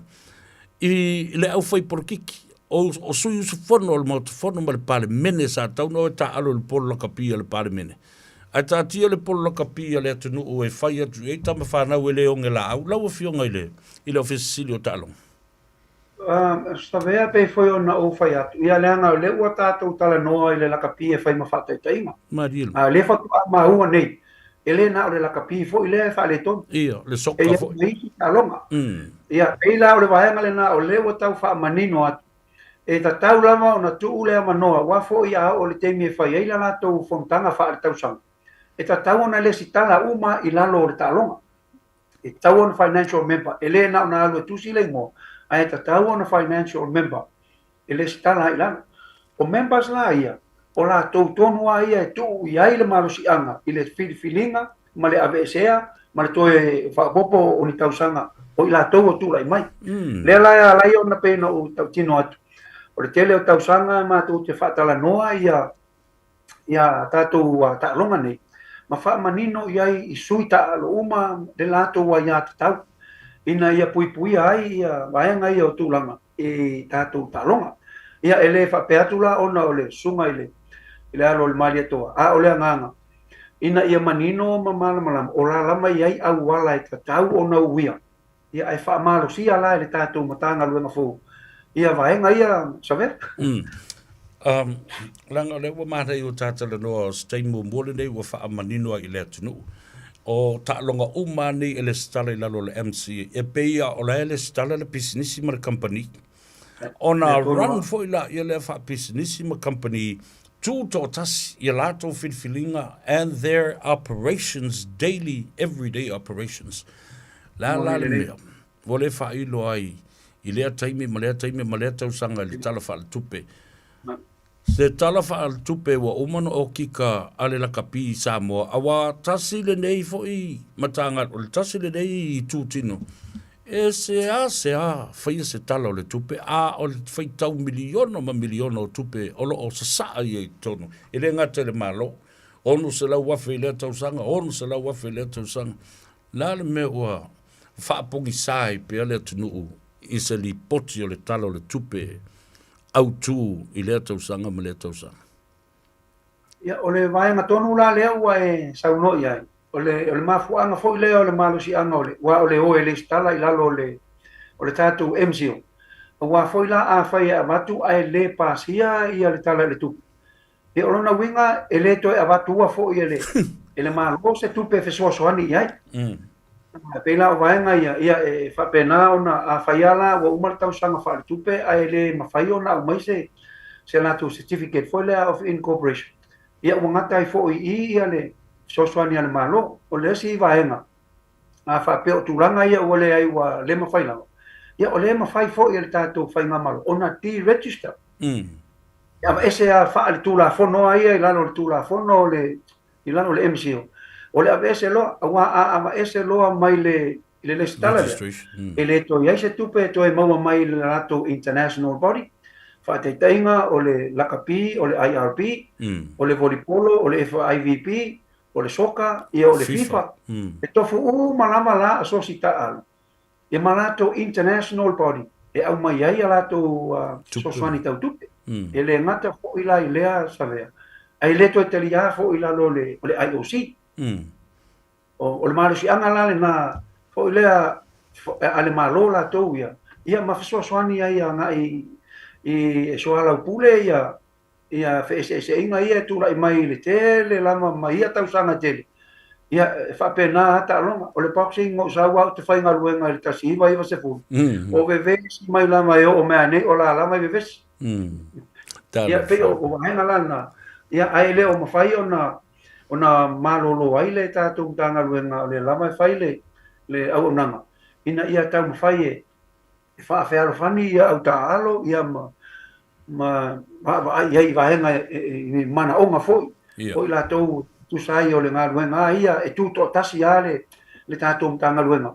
E le whaapito manu ia tasi. Ina ia saunga le mu ia whapena ona maua pel whaningai.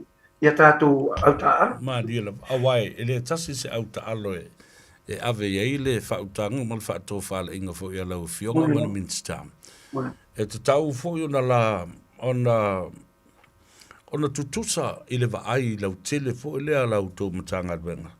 Nai lo ole, ia amesa ale au lo kapia le atunu, pei ole awa le olo o ave iai le wha mua i le tele o taimi, ai sila. O end results ma outcomes ia mai nei. Ele o au sia. Ai au tau tilo fo i ma silisila lau fionga i le tau mawhainga le au fusu, ai mese fo i le au si i wepe o pau i o meo le, ma sani o na mawaipi ne auro le atunu le nei. Le ase tanga i ma se silsila lau fionga, se teimi lata mai e toi whaatulanga ai, ia ni nai whaamanuianga mo i la tau na whai masui o le atunu, ma ave fu a Samoa. Ia, o le tūranga le o uma o na whaifoi le whontanga le komiti. Ia, o lea lai sila ngai se vai ngā tupe, ua o le teimili nei. Na mana ia le, na o uma o Natalia, ai le ia se vai ngā tupe na wha, na tu o ia te tono o le mtanga luenga. Ia, ai le ia vea ma mtanga luenga fau. Ia, o teimilani nei. Ia, o le ta sia, o le whaatali, ia le si tala wha o popo o le tupe.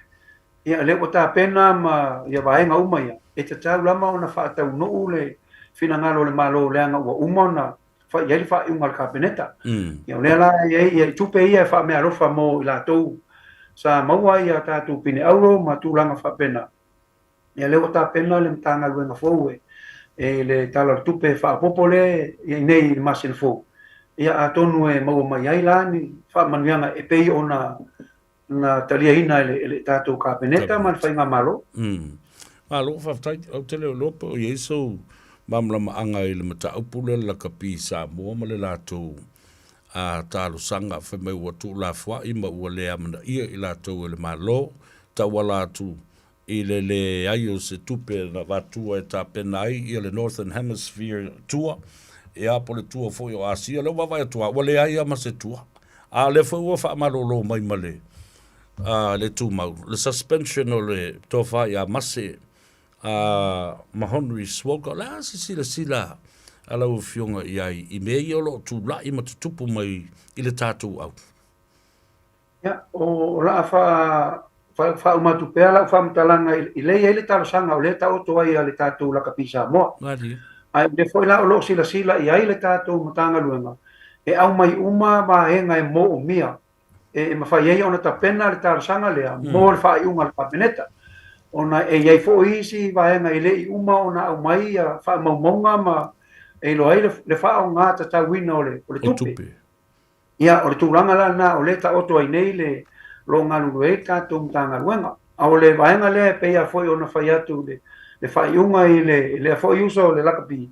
Ia e le aila e soso e se mai lana mtanga luenga. Onga o le mataupu ai e fito i tonu i ai le iuni lakapi. E le aina la tātou mtanga luenga. Ia au le lava e tu atu e au tafa mamata e tu. Ia po fe, ia ngai iai ia vahenga ia. O tala whea ngai, ma le lātou tu la fono po le Constitution. Ia matulanga whapena e whatala noa pea sui o le tātou po o financial members. Wa o lātou tonu mai ele malo si anga. E whai ala wha ai unga o mataupu whapenei. Ma dia la ese manino le nei o le tātala noanga langa o mea ia. Wa ngai fo le tala i se i tau whalo te isi ai ia le awhaloloa i le manino le leo au whala i le whaalongolongo mai le atinu. Whai o le tula whono o lewa tūto tasi ai ono o lewa le stala i lalo MCO ma tā ngā luenga na o na wha malu ai le a awhi atu i a lātou whai unga ono o tula whono i o pā pui ai. Le wawai le mana i o le whaingo le mea. The separation of powers in ia foi le a le monitor lava foi mautou mata i tuina. La so finga. O ta tau e no le taimi fa se tuanga luai sui fai pule umo le mauta fono ma le pale mene mai le toe se ei ma o mia di tofinga o ta longa ai musia le uni la kapia Samoa. Ia e whainga tā ona o whape atu e leanga o lea ia ta tau ala tangata i te tonu o whiriwhilinga o mea whape nei. Ia e iai ona i tū lelei. E iai fōi ona i tū lelei. E pei fōi o mātou fōi ia sa i te tonu o isi ta alonga.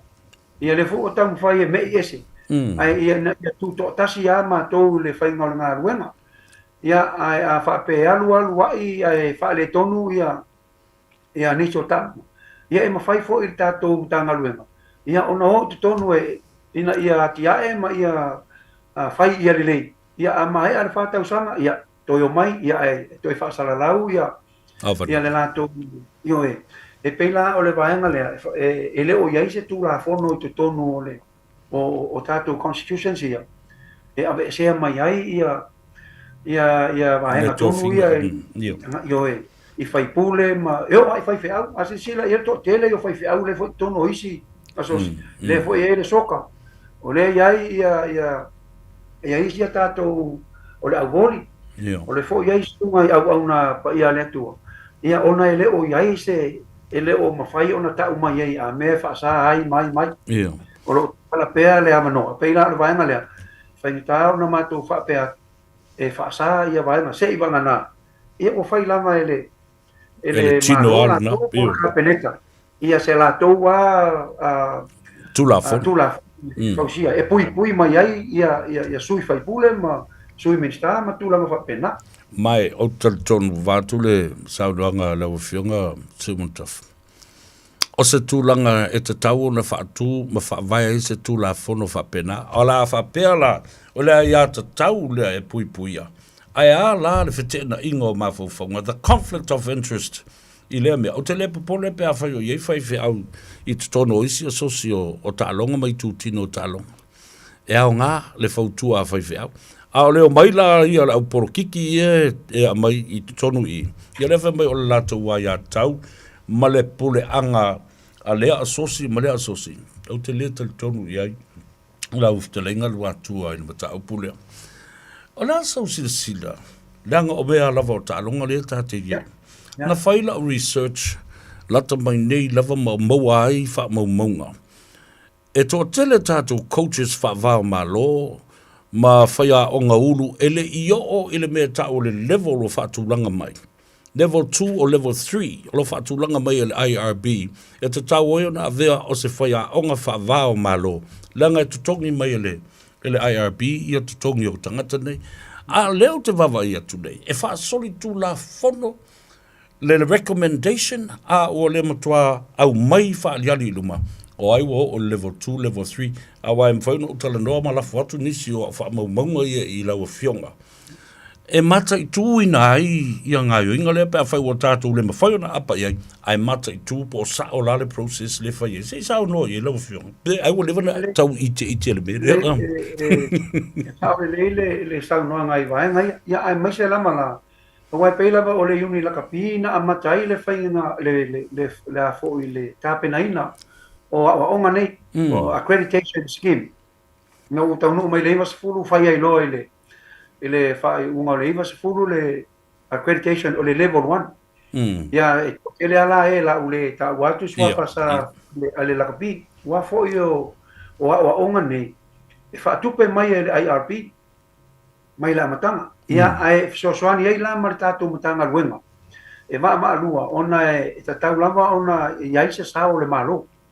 ta penanga ia sa wai o mai po le iva tolu wa ia le level 2 o le iva 5 le iva 5 wa ia le level 3 le ala sa o ia le tembi le na dilo ia manga ko ina malau wa o le la kapia ia ona o Facebook o lo ta auto foi lai o sa vea mai le luas fulu tau sanga taluai na mato fai ai ale ia se talo sanga foi le uni la kapia so ia o ia la mai la lo ale ni ma ona wa mata ona tia e ata tu provincial union ia ata tu ata longa fa tu malo ia wa o te matua o le temitonu lea e sa ia lo tama o ia sa ta ia ta longa ia provincial union na avela o le fautuanga i le uni la kapia e mana ia lor se sui se fai ngai fai o la eta oto ai o ia po watia ia se foi le au matutua sa ia tauna level 1 o le coaching ai va ia tato club level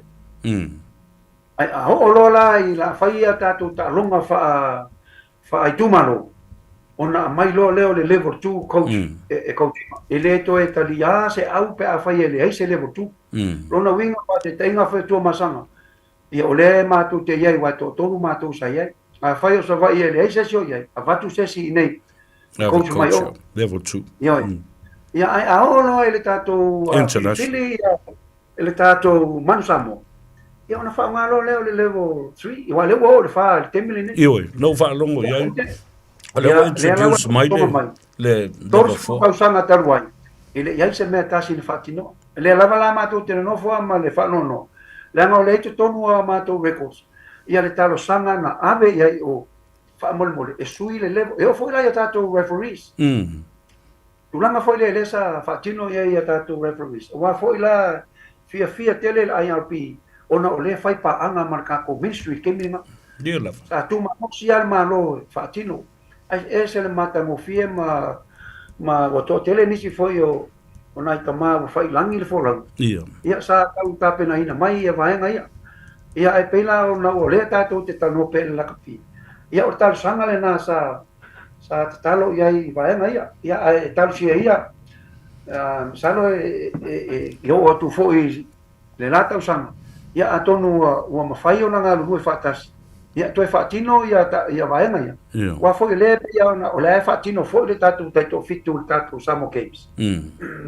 Ia palo whaatai wa langa i tāua tele le mele au tala no tuai a wa ale o le malamalama o le whaia o ngā uru i level sia. Whawewhela. Ona ia maua le ato toanga e train ai tama ia i le malai. Ewa alua ngata mai le level sai. Sau no sao ala la whionga o le officer city. E te sila fia o iei seisi anga vaa wo o le level 3, malawa matala na level 4, e mawhai o na vea o se whaia o ngā ulu international coach mō le manu sa mō le teimile nei tono le tātou atunu. Lau whionga ona o te leo toi maua ia warima tausanga o mātou le toi wheiloa ima. Pe ona o malanga tuai. Ia au te masalo o loo iai. O loo iai ia masalo a loo iai nisi e wha tinoa ia vaenga. Ai moni lau sau noa. E ta tau ona a whaifo ia si lunga ia le sila fia o le whaiaonga. E whapea fo i le referee. O le teminei. O le alama mātou te tatalo lava ia sa ili se tātou sports psychologist. Tasi le vaenga o ta o ia ili tano anga le nei. E mana o mia se Samoa. E iai se wha ilonga wha pitoa o le mawhauwhau. E tāpina ina ia e se le matangofia o tāpenanga ma me umu. Ia auna mātou lea ai mai ia ole mental fitness. Mental preparation. O lea lai vai. Ia wa mai fo le palangi. Ia so la ise male telo lau taan. Ia au mai le Samoa e malama matala noa wha Samoa. E whai ngofie ona wha malama ia maola wha atasi le fo mai. Ia matato tamata wa nga luanga le sa fai mai e auto ina ya soi. E o ele lima sasa e fasi ia ma fa tonu le tulanga foi fa Samoa ona fai. Ia e mana umia tal si o le fo fa mai po se si Samoa o yai. I tulanga ia. Sa mai ai fa tasi mala fionga ya ngalu mana vai na seri I na ana tatala le unit o le unit mo mola mo toi fa tu mo I la tu ngasa o le mafau. Ai o le mta upure no o ilma talnoa. We lack, the number of people with psychiatric care and pastoral care. Mo la tu fa ilonga psychiatrist mo o fa tu ka fifi. Wo tele tato I doctors mo me fa pena aile o anga I le belia. Fa pitoa le to mai I le mafau matapenanga wa o le mafau se mon tafa e ta ua tele le tapenanga e le sa nga le yo me finga nga e pala ai lo ko pala ai lo mafau pe on ona ele sa no nga ya so ia tatu wa le fa pe mai o le practice makes a man perfect ia le ta telo ia o le vai tau nei le ai wo se le na was le to sa o le na o le pusa o ta wana ia o le perfect practice makes a man perfect. Absolutely. Umana ona watu e whaatino ma le ai. Wata tauna perfect practice makes a man perfect. Lona winga, a wā tātou tā penanga mai me uma. E ta tau ona ai wai uma ia wahenga uma. E mana mia o le tino, o le mawhau. Ia whapea fo I la nganga. Le ala fo I le mana mia fo I o sunga au nā le atua. I la lātou fo I ngā luenga I te tonu o au ta alo ma ia ma tātou sos. Ma lola o te loa foi lai tele ia me o whaafitauli nai tu lai mai ile asosi soka Samoa ia na o whaafitauli ia me ai whaafetai I le atua o leo a pātu e whaila o fionga mato o le fua ina ia mwhai o na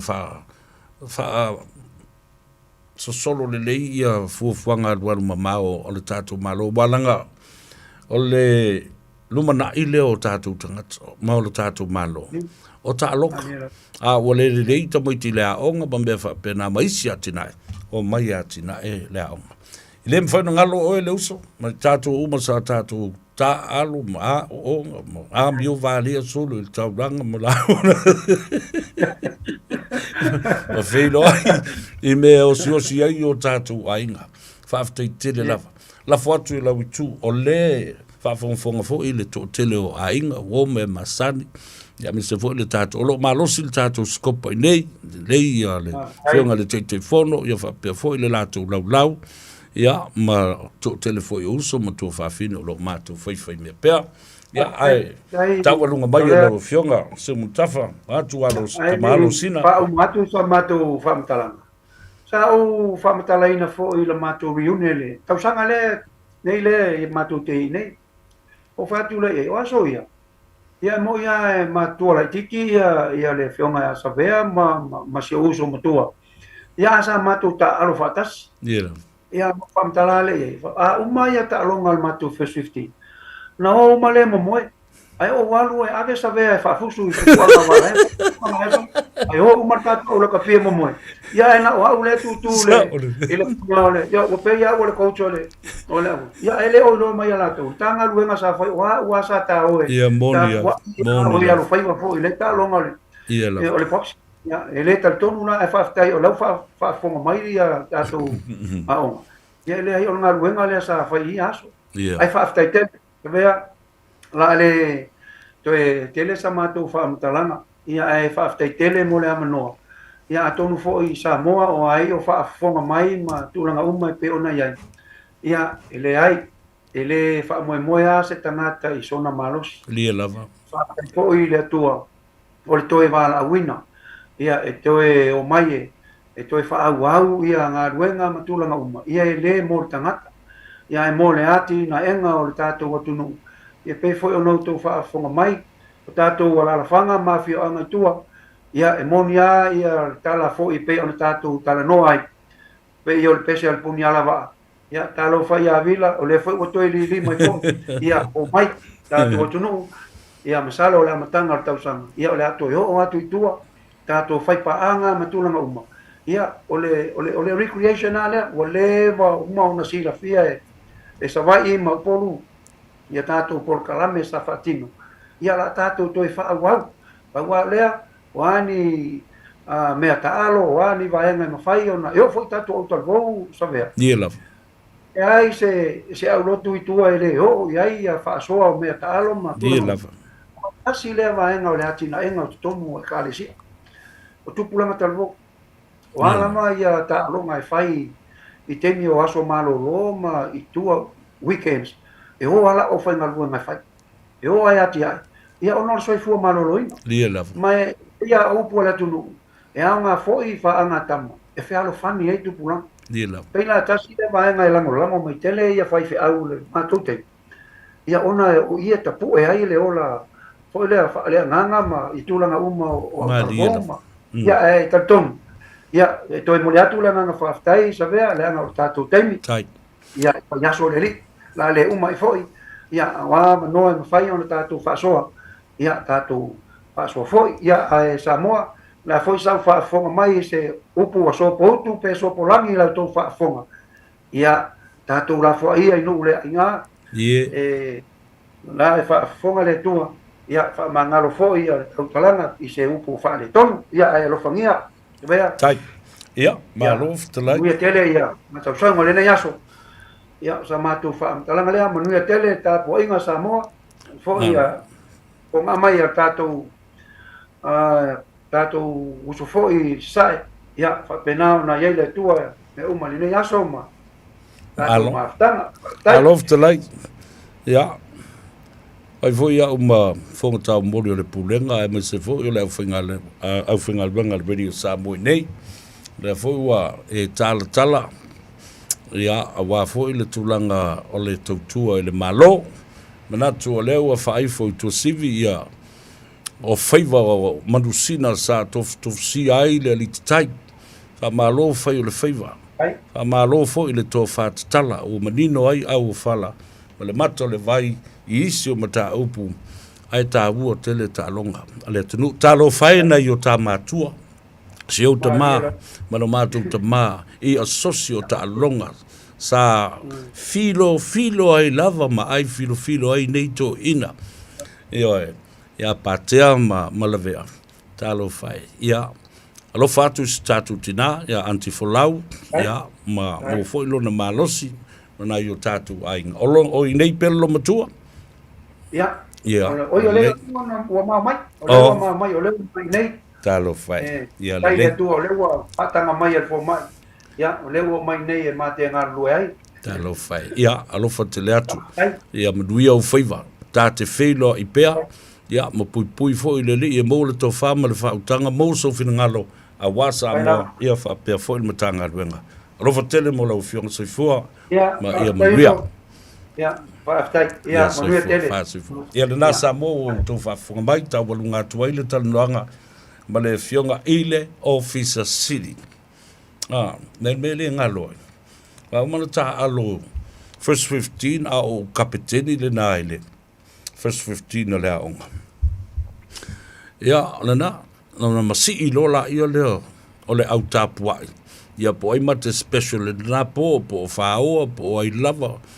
No, to tele sa fea ei umailunga. Ia aki koa, a whamere upunai whai meo. I meo neo fusuanga. O le moko, o le me whaavarivalea. E ke ale fora lo huko e le moko e ke le iloanga ke minga lua ko le moko ya. Ia.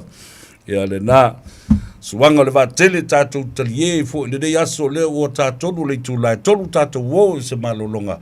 Na yo tatu fa sisilanga fa business fo mai tatu ta pena e fa fino ilisia tatu malofa lo ngia le sunga le fa fenga mai Melponi Reverend Pastor Freddie Soalo. Talo fa Samoa wa ule ne yo kas futialu a wal suia ngila wa le kio a eva mai ina se fudu lima iva kolu amo Radio Samoa bevela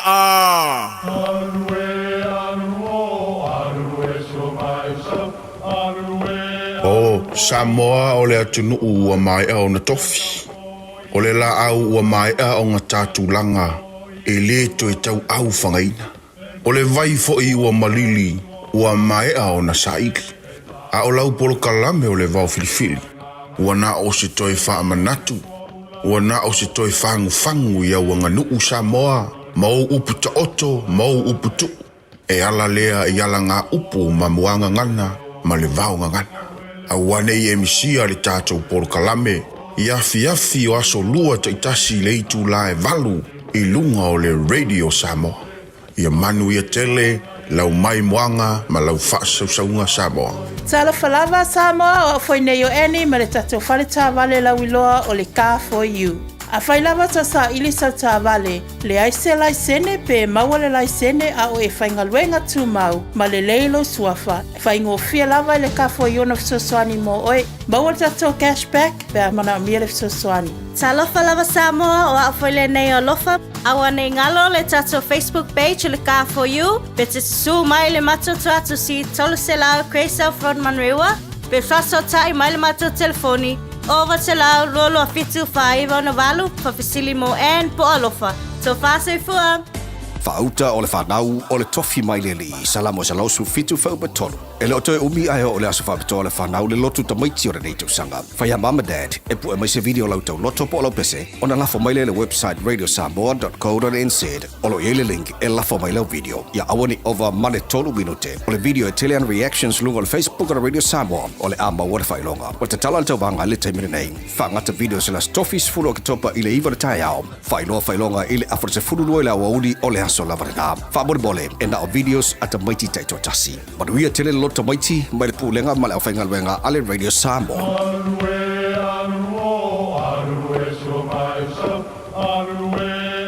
Samoa o le atunu ua mai au na tofi. O le la au ua mai au ngā tātulanga e le to e tau au whangaina.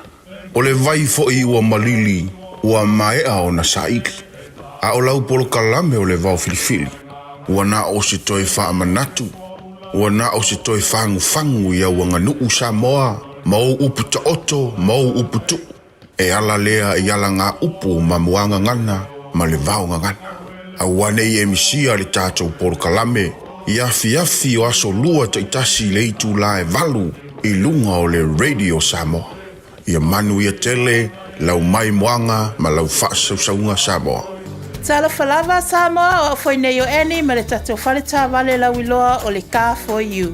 A whai lava ta sa ili sau tā vale, le aise laisene pe maua le laisene a o e whaingaluenga tū mau, ma le leilo suafa. Whaingofia lava i le Car4U na fisosoani mo oe, maua le tatou cashback pe a mana mia le fisosoani. Talofa lava Samoa o afoile nei o lofa, awa nei ngalo le tatou Facebook page le Car4U, pe te su mai le matoto atu si tolu se lao Craysel Frontman Rewa, pe fraso tai mai le mato telefoni, over te lao rolo a fitu whaiva na walu, pa fisili mo en po alofa. So fase fua. E tolu sfulu afetala le tino I tupe wata pena le Digicel mo lana whaapitoa. E fisosoni ai le tonga tau sui fuanga wai nei. E tolu whailonga tupe ta I lima se lau tala cash. O le ase ina ia so fawele ta itasi mo New Zealand ma au se talia. Whatau so topa plus futala pe sili atu mai whale olo masani. Pe lafo foi online I le Digicel Pacific. O le mawale olo wawanoa I le se. E te anga wa foi pe a lafo so se leni le my cash a le Digicel I Samoa. E whaunga ai le ClickX Pacific. Morisi whaamtalanga wala au le ovol se lau tolu wha lua tolu. Seki a Digicel.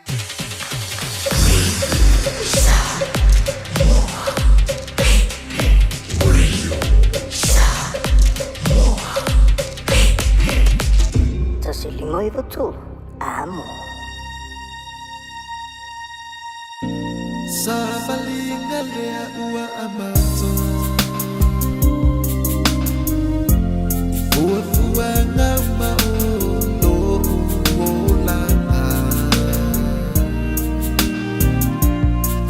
Tua tu mea ma ila ususunga pule oe Ite tani mai ea ile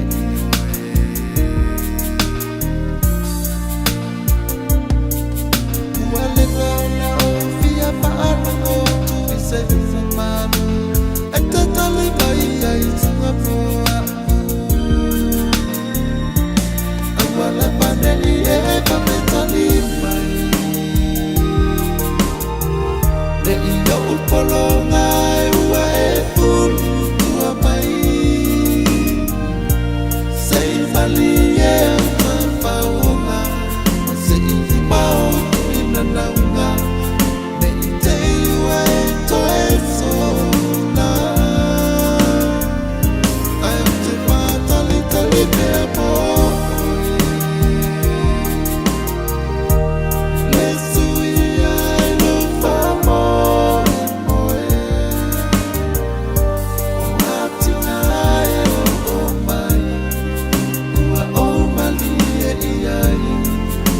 Seki o e ina vai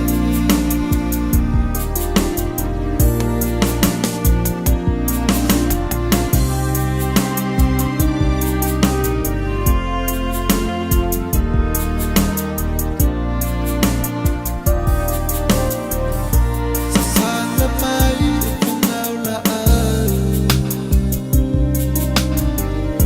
Ele ito singai no me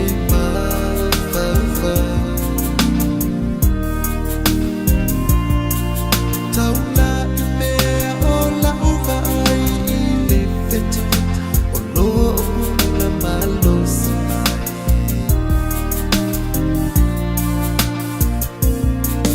Mala mai le ponga tai mo se fati nonga Unelo pa uali utino mai Awala paneli e papetani mai Iyo upolonga e ua e fulu tua mai Sei mali e mawhaunga Se iku mao kuina naunga Ne ite ua e toe so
Ungala au itawa mamai ilela.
Ia, toi whaatalo whaatu fo, ima whaafelo ia, tu le pa ia maununga lea tunu, sina malolonga po nana whai nei.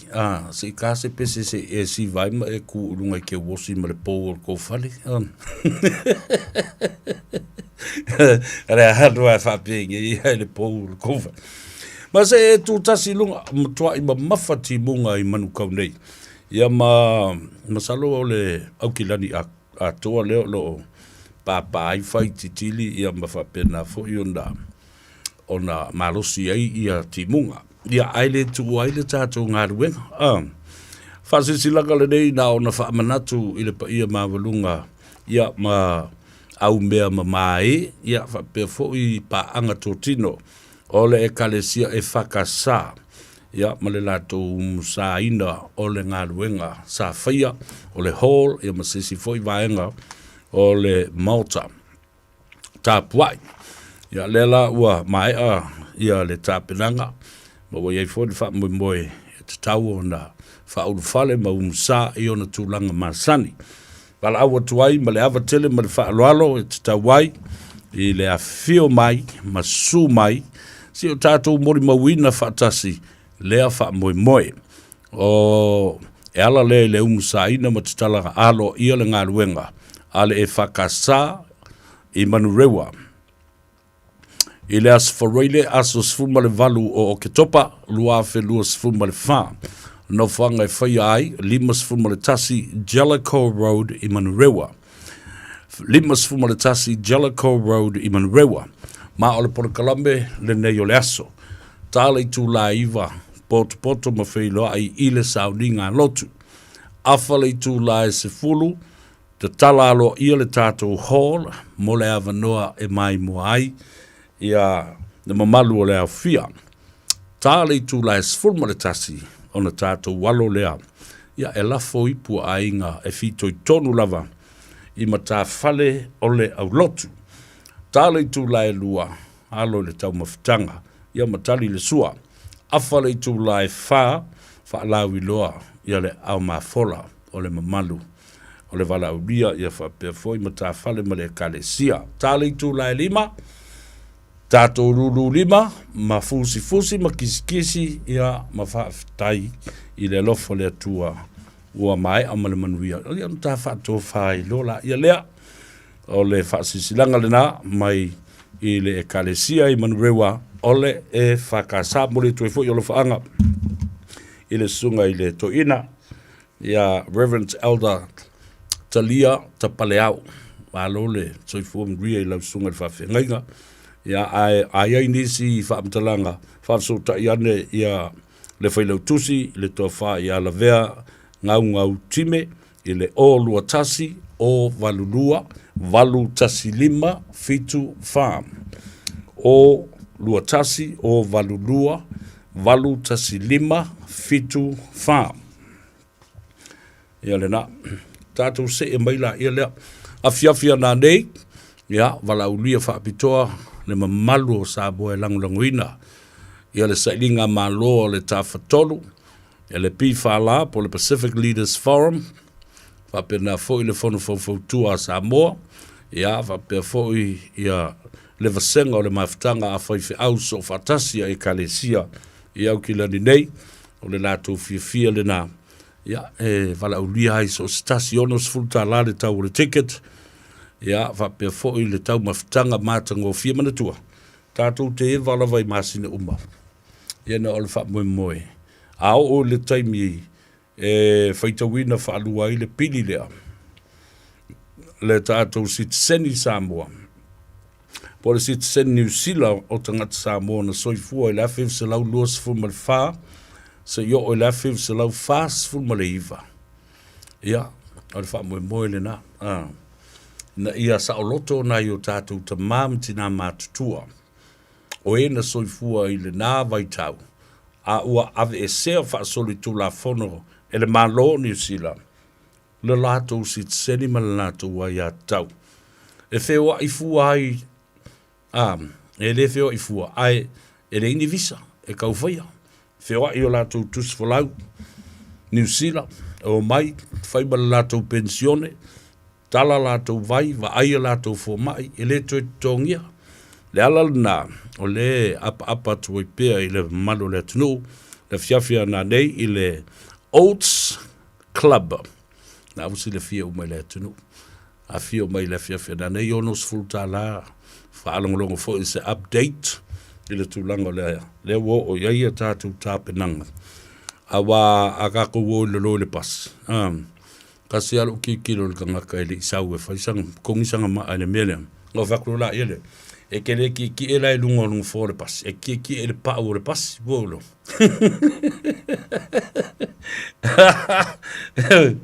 Pai ari sa kwa fiu la vale kele yo fiu va vala o ko ke o mai ko kele o mai ta ua yo ta te fia fale ali li fua i lava ina ua vava ai atu o ma popo ya Samoa i lona tūlanga au au te tele ya e mai se foi o le tūlanga o le tātou malanga whatas ia sila mai le paremene ai ke le ki ke fua la e te sau i e tātou sa ilinga se ledi e whainei ia e te tau mawhai ma e vai ma e whalongolongo ai i mea o le ua nga i ai ia le tāwhatolu le nei o le sa ilinga ma no Fiafia na nei, honors full ta la the ticket, all you can eat, and get to, mingle with some of our friends and families. Bring some friends and families.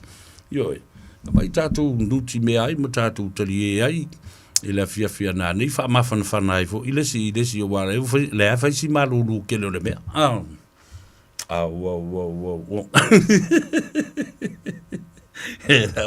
Era fia va ma fanga ri eu fio zoi melu atalo falunga le tato wapio folinga Facebook page able tato YouTube channel press the like button share our program to your friends and families if you like to laugh with them why don't we laugh with them to sauli lo tala I le ainga le oi Alem tau le nei e afu e tau la val tau pu nei ya na halu walu leo suanga le vatele le nei tau sanga ona tau lunga loa lea e le fia tele le na o le aso luas fu mare tolu o te sema ya o le atali malo ai ia le fono fau tua mamalu o Samoa ya o na ia fiu mai le fionga i le te fono le fionga a tofilau Ted Stanley ya ma le tātou lau ya pe ye fo le te oloa ya pule mangafa le sina hunt ya molo u whātou waa ya o le whailau tusi o le fono lusful tolu na lusful lima loa kirisimas Tātou wewai ma fia ma whaamanatu and celebrate Christmas and New Year at its best in Malta, Samoa. I au ki lani nei I mangele. Se lau luas fulu tā lale ticket. Se lau luas fulu tā lale ticket. Pesa oe. Le ai. Se lau luas fulu tā lale ticket. Rono winga tos fulu tangata le lau. Ia e awhi lua se lau ia le lau. Wala au wifo ia le awhionga I le te whono ia to filau te standi I le o lua tasi fitu o fitu iwa lua. O lua tasi fitu o fitu iwa lua. All you can eat and all you can drink. Ia, rawai, le tā ua tele nāmea. Wha mā vai atuai I ngā ruenga. Ia, matiute, ma whaiva, sa alo whaiva I ai Samoa I le neitau sanga luafe luas fulmal wha. Ala tā oile, I le malolonga le titi alea. Ai wala au fwele ai numero na o le tātou sivatele ale na alfa ingo le tau sanga. O le whono whautua Christmas and New Year party. Luas fulmal tolu o te sema. Luafe luas fulmal wha. Ia, wala au telefoni o lua tasi fitu o fitu iwa lua. Mo le te telefoni a tofilau te Stanley ia ma le telefoni o lua tasi lua iwa fa fitu iwa lua fitu mo le a tau sevea. Ia, pok ma ia isau lau ia po sau ticket. Tatu won malolonga fai mai. Pa mai al tatu po klami.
Le au fai pese le na ale kapena mai Hawaii.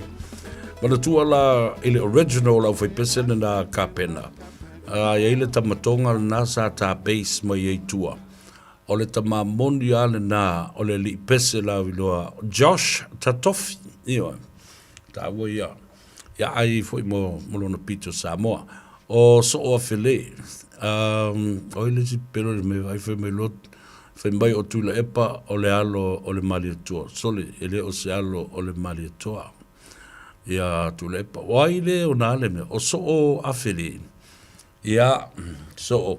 Mali e lo finangalo tupea ia. Ia pa ia mamamalu o tula epa la tau ia te ia. Me pisa e fuka ka umai mo le taimi. Fai mai, o mawala siksengi o nga free a koa lava lea o mea uma.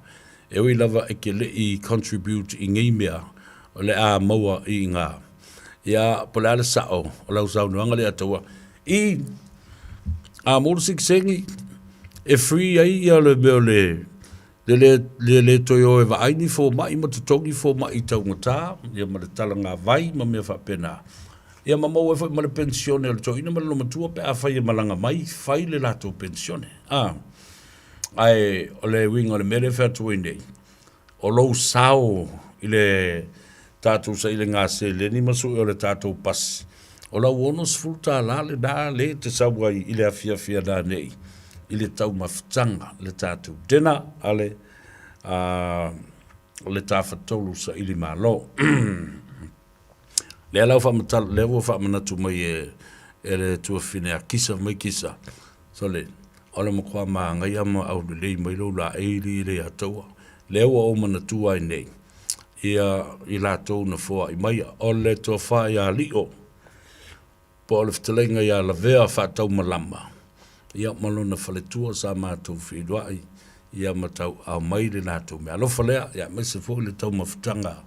Matau tia le mātango fie. I le whaletali mā lo le lava. Ia, le mori a toi fo i le whafti tele le toa wha po le fitalenga fo i a lio. La vea whaatau malama. Ia, mo le anga le mai. Ia whapena fo i le la ei o le ua ofu whaari ali atu i le nei aso. Ia, ia lewe mai kangara kisa. So le whai. It's really nice. Ai popo su inga Samoa. Se tuatu la po la visidi ai popo. Ia, le la ua le se visidi ai popo. Ia, le lei. O le a tatu wo. Te tatu, toi fo ia tuala o whamtalanga i le mata upu lea. O le aisa le maua i Samoa. E matau tia. O le fasili le tu lai mai le o mawhauwhau. Aisea, wa a fia i pēr tina matama i tai. So se taimi e alu ese o se whainga a leo leo. Po li malu le malo. E maua mai lava sta mai tai. Po sto tasi pēto lua pēto tolu foi. What is happening with you?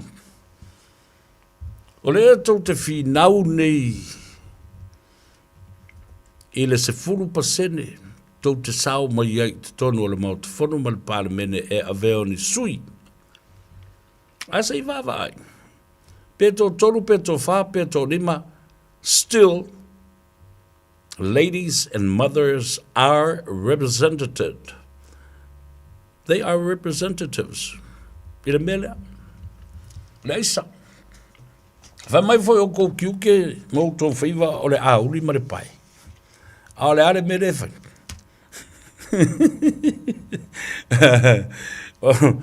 O le mimiki ma le kou whiula. Ea. Ta whiwhi i tina mata mai tai o le atunuu i Samoa. Ia e mou ai folesi ta mai tai. Ia wa tula ulu whafonga le tino. Mau atu. Mau o maisa. O tupe. O mea whai ngā ruenga po utensils and equipments e ulai ma wha ma mimiti le mea isa. E iai ni whanau anei tina ama nei tamaitai. Lefa silina. Lesi mea tāu o lava leo tula i mailo mawhawha. Le mawhuanga lea e le mawhaiai tātou te whiu e ta pisa atu ia tula e paelu ese. Ma le whono whaatonu po le komiti whaafoe o lova aia le lakapi Samoa. Ma le manu Samoa. The board of directors. Nea la whatoa sao noa iai i le CEO ia po le officer city fo i o talonga. E whainga tā. E le mawhai. Ona a apa ma iei le malo si i vanga nā o whai se tū la whono e le kāpeneta. Ona avela ia lea. I le lo ia sili nate whai ona whai iai le wha maonia o lea tū la whono.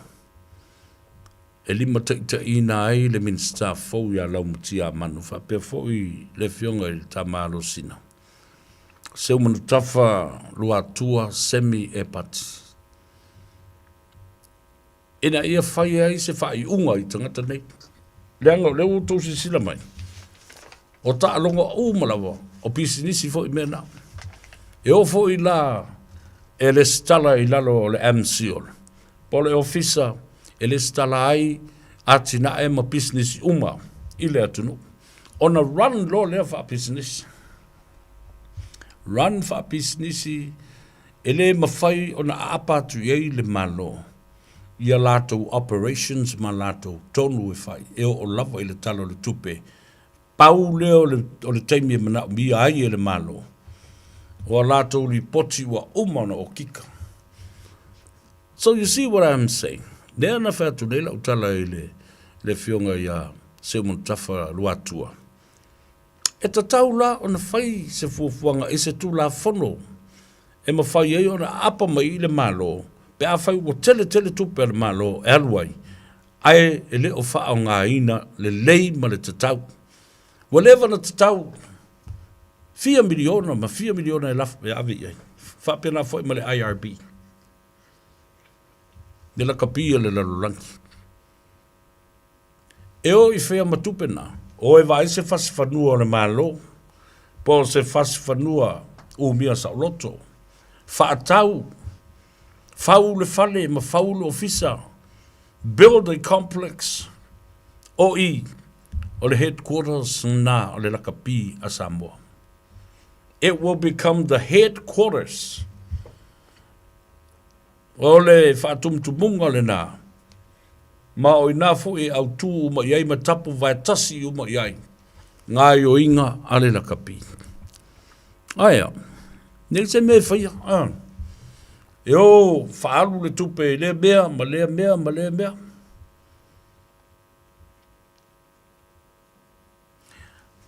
Na lisi maila ia leo facilities ale usapi po le university i Alafua. Wana o se mea le tu mau, a temporary leased facilities. O mai marifa lisi. Nā mawale o i whaatau se whanua ma matua i whai whale leipe o le whaingoa pēte sa le whai e.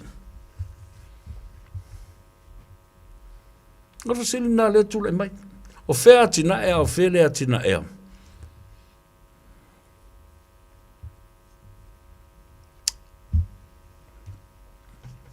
Nena, tāru sia la. Ia, no whawhale pēa i le whingalo le fionga le i Pulesiri lea. Le mātalinoanga lea ua tāwalunga ia i le nei aso.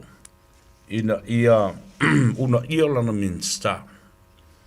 Una ia le minsta, ina ia whata ua. Le whai o stula fono. Wa omi tele na whai nei bea. Wa omi tele na whai nei pa mawhiki. Ma vesi ai, ma tapisa ai tangata. Dei lolo tupe. Wa iwa ai tupe. Wa sua tupe.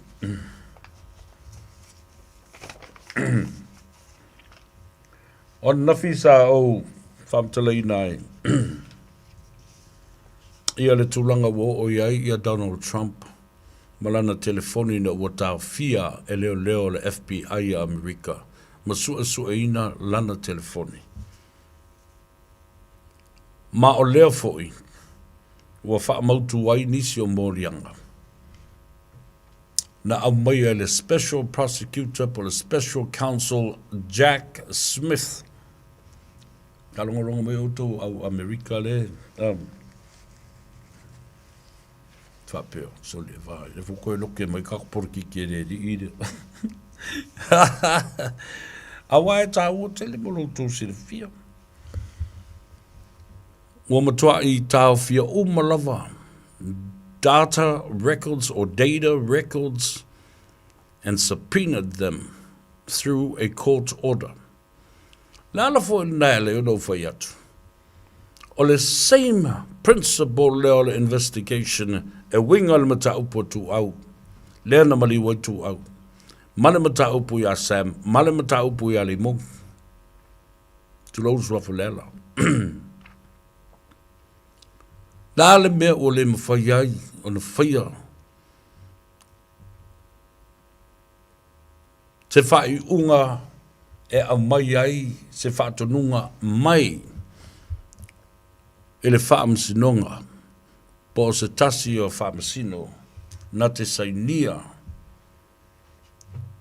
a warrant to subpoena, le upule nao subpoena, whaatonunga whale tula whono ina ia au mai. Whaamaumaunga o telefoni e lua ia, telefoni e a Sam, nena ave leo leo. Mai tasi lea mea sili o na mātanga. Ia wa watu telefoni le naolo, iei uma me tonu, le lopo femo o il telefoni. E te tau o na sapina foi ma phone records and data, text messages and phone calls mai le telefoni a le ala ali monki. Mai i le pou o le Digicel. Mai i le pou a le Vodafone. Why? Why haven't you thought of anything like this? Because it's detrimental to this investigation if you really, really want to find the truth. Ha ea. O lewa na maure i ungo le tangata. A oai i lātou ele o mana na oi whai ma wha wau lea suenga. A whai o rotu poloka mai toi o mai koe hoku tu ia kulisi piko le whai kukoa. Nobody is doing anything because why? Somebody, someone knows someone and somewhere else. Yeah, everybody knows something and someone knows someone. Nasa oile le upu leo te verso. Watau atu le sotanga vata ngata. And the conflict of interest in terms of not paying any attention and any concern, turning a blind eye because of the personal relationships that we have. Ono so tanga whale uso lea, so tanga whale tangata ma so tanga, was siriatu, ona malosi. Nai lo le malusi anga o le tātou tau tonga na whaia i le tuspa i le fionga pa i le atua maluma o le atua mō tangata umo Samoa e tauno o iai i le au nanga ma le tautua. Ah. Nena. Palo tātou I whafo. Mā whauwhaunga umaria. Na sava vali ai le ala le sunga le lauli ale mali toa. Le fionga ia whamuina le atinu o so I alo Wayne Fong. Le to whaia olo le ataua le sa fiti a foa va ai. Le fionga to mai tai paremia. Ma le to telo I la tau o suis fona uma na sava vali le ala. Ia lato road shows. Ai nofo pea le vaenga lea I tonu o lato ofisa.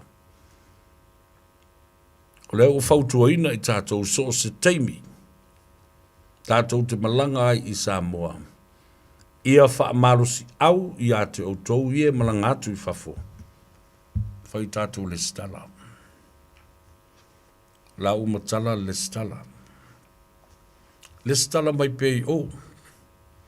A wā iei le teimi, whaatau waalava o le am whai e o na wha ngā se vaenga o le whai numera o tātou tangata o leo mai ana le stala I Samoa. Whai e whai mo tātou biometrics. Ao o mai la I nei, ai te ua whaafosei o na whaapea mai le malo. O le au whainga o tangata ia ua wāwai e tune iai, mawhai o nau tō pānota mai.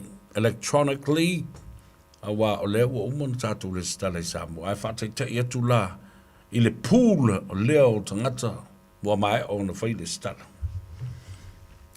So stemi te malanga I Samoa. Nā turo whai leo le stala. Yo. Ina ia whawhingo fia. Ia whinaunga o lo o whai nei. Male a ia te tau o Samoa e pāno tātua I whafo. Wai tasi lea mea ele I mawhauwhauina. Au tau sisila nei I HRPP supporters. E whai asi whio lolo. Iwa. Ai oi lato umana. Ele mawhai o na pālo tātu I nei. Ao mai nei la le whinaunga ai mawhai o na tātou pālo tātu. Tangata umai na te te. O le ao nei whai o lato a lato ID. Ma whai o lato registration. Awa o le mele malanga mai eitu le epa male malanga le HRPP. La te sila fia le lei. E le mana na o e pāno tātu I tangata I nei. E mālo losi atu mawhauwhau o tangata lo alala ma papa au whafu.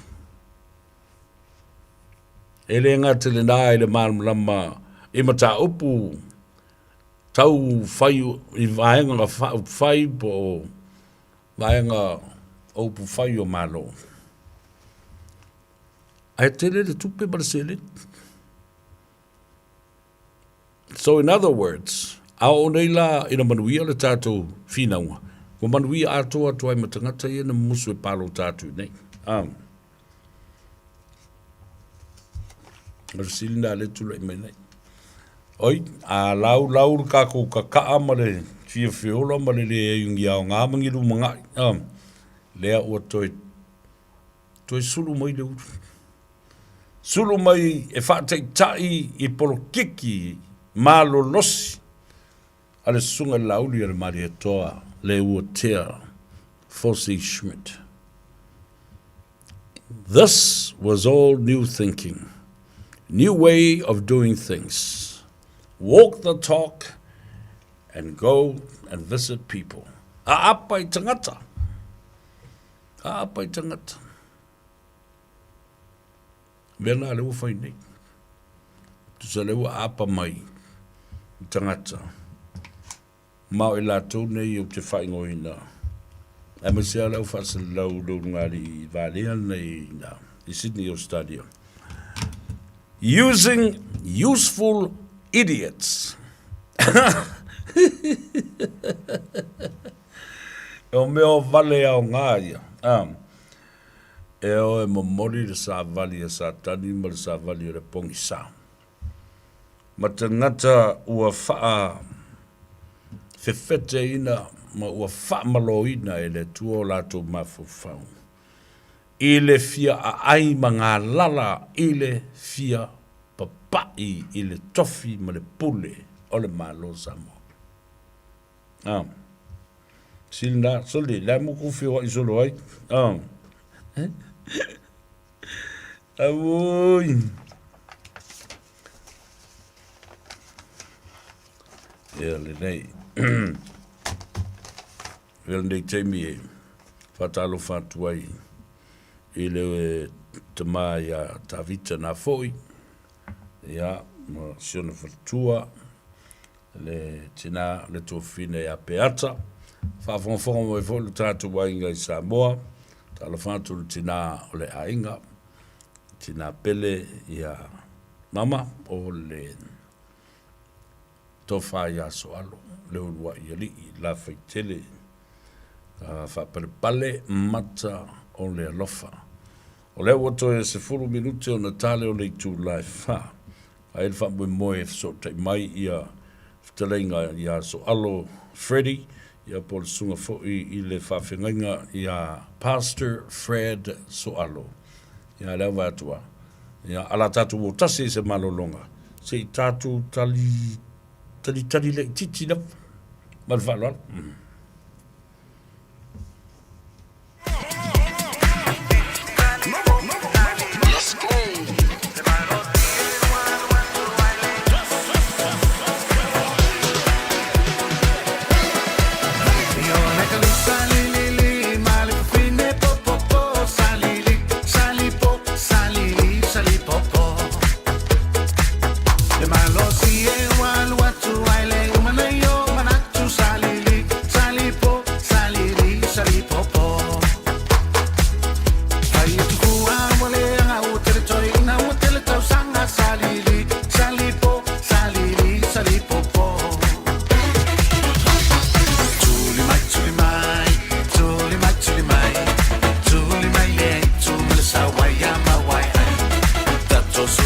ia ole a sau ole lo o matua papel toia ina fulu fulu ole papa tua awe awe awe awe awe lo lo to wale moe la lo via vai sunga ya oe na lo via fai tofi na lo wai itai no e si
Ja, o le ua toe iwa minute o na tale o le i tū lai wha.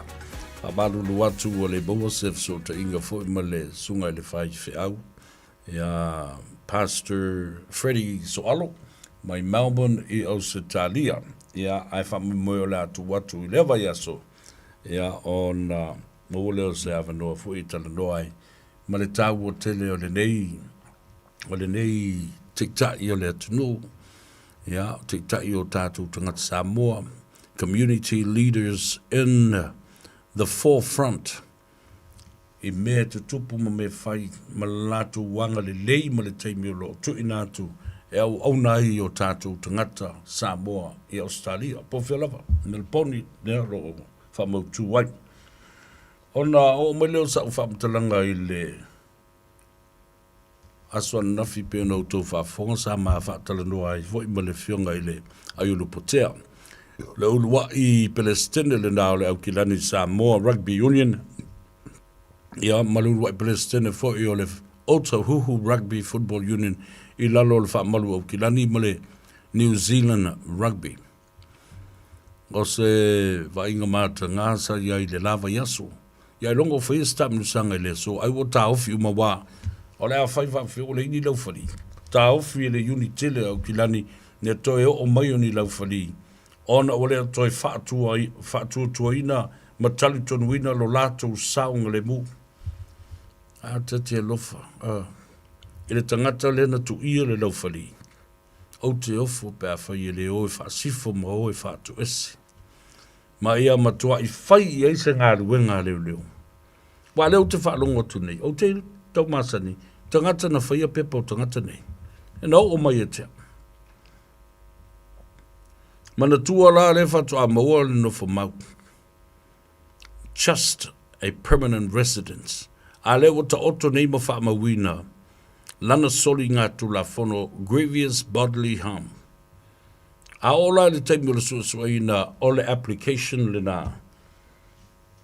They will look at your character reference. Who you are, what your personality is. E matanga. E ile ia te tau e mwhaiona revoke le application mo le citizenship. Ala utala nau avatu. Oe whātu ese le uni. Whātu ese le fionga I le socio o laufali. Whātu ese ane I le fionga le aloli I o le Palestine o le uni la kapia Aukilani Samoa le fionga ia whapulea I koki a veng. Oe, whaise mea le lei mo le nānu whali, talo whai, ua matua si toi ina. Ai tui, la nei me la whai, pe ana tui tu nei, oti mo I ele toi, mai ku ia, pua tangata le ata. tu I lava I le mea malolo.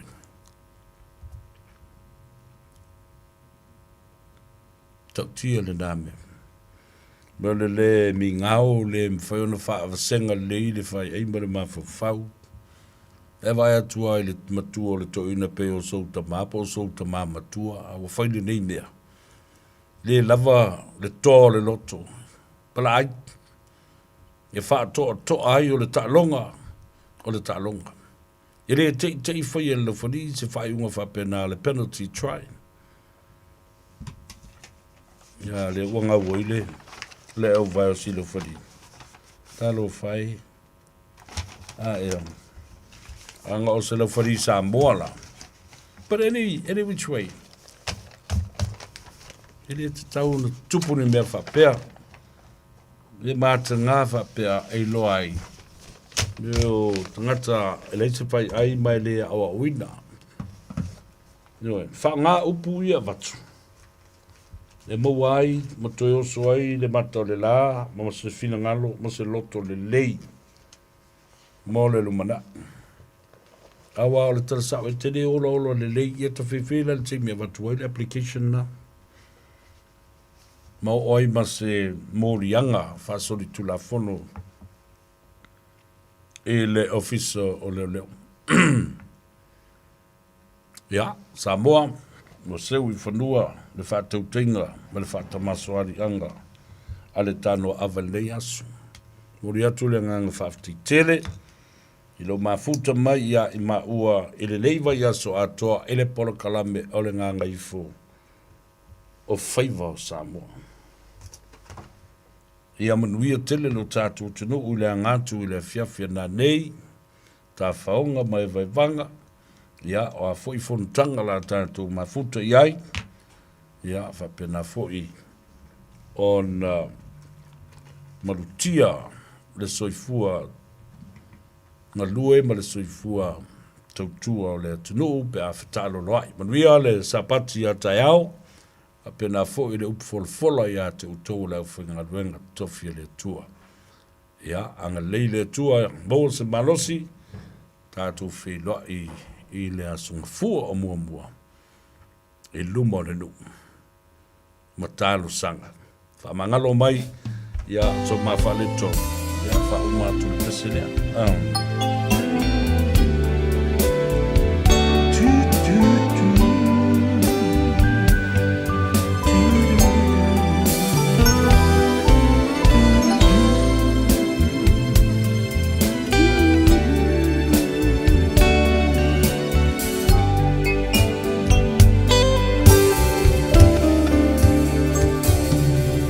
Manatu le mafutana o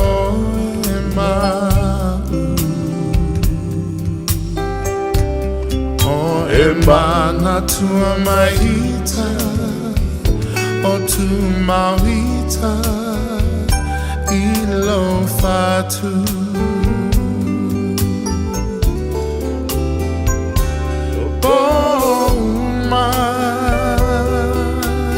Tate tala no ai Mamo sao se haso Tato e fiava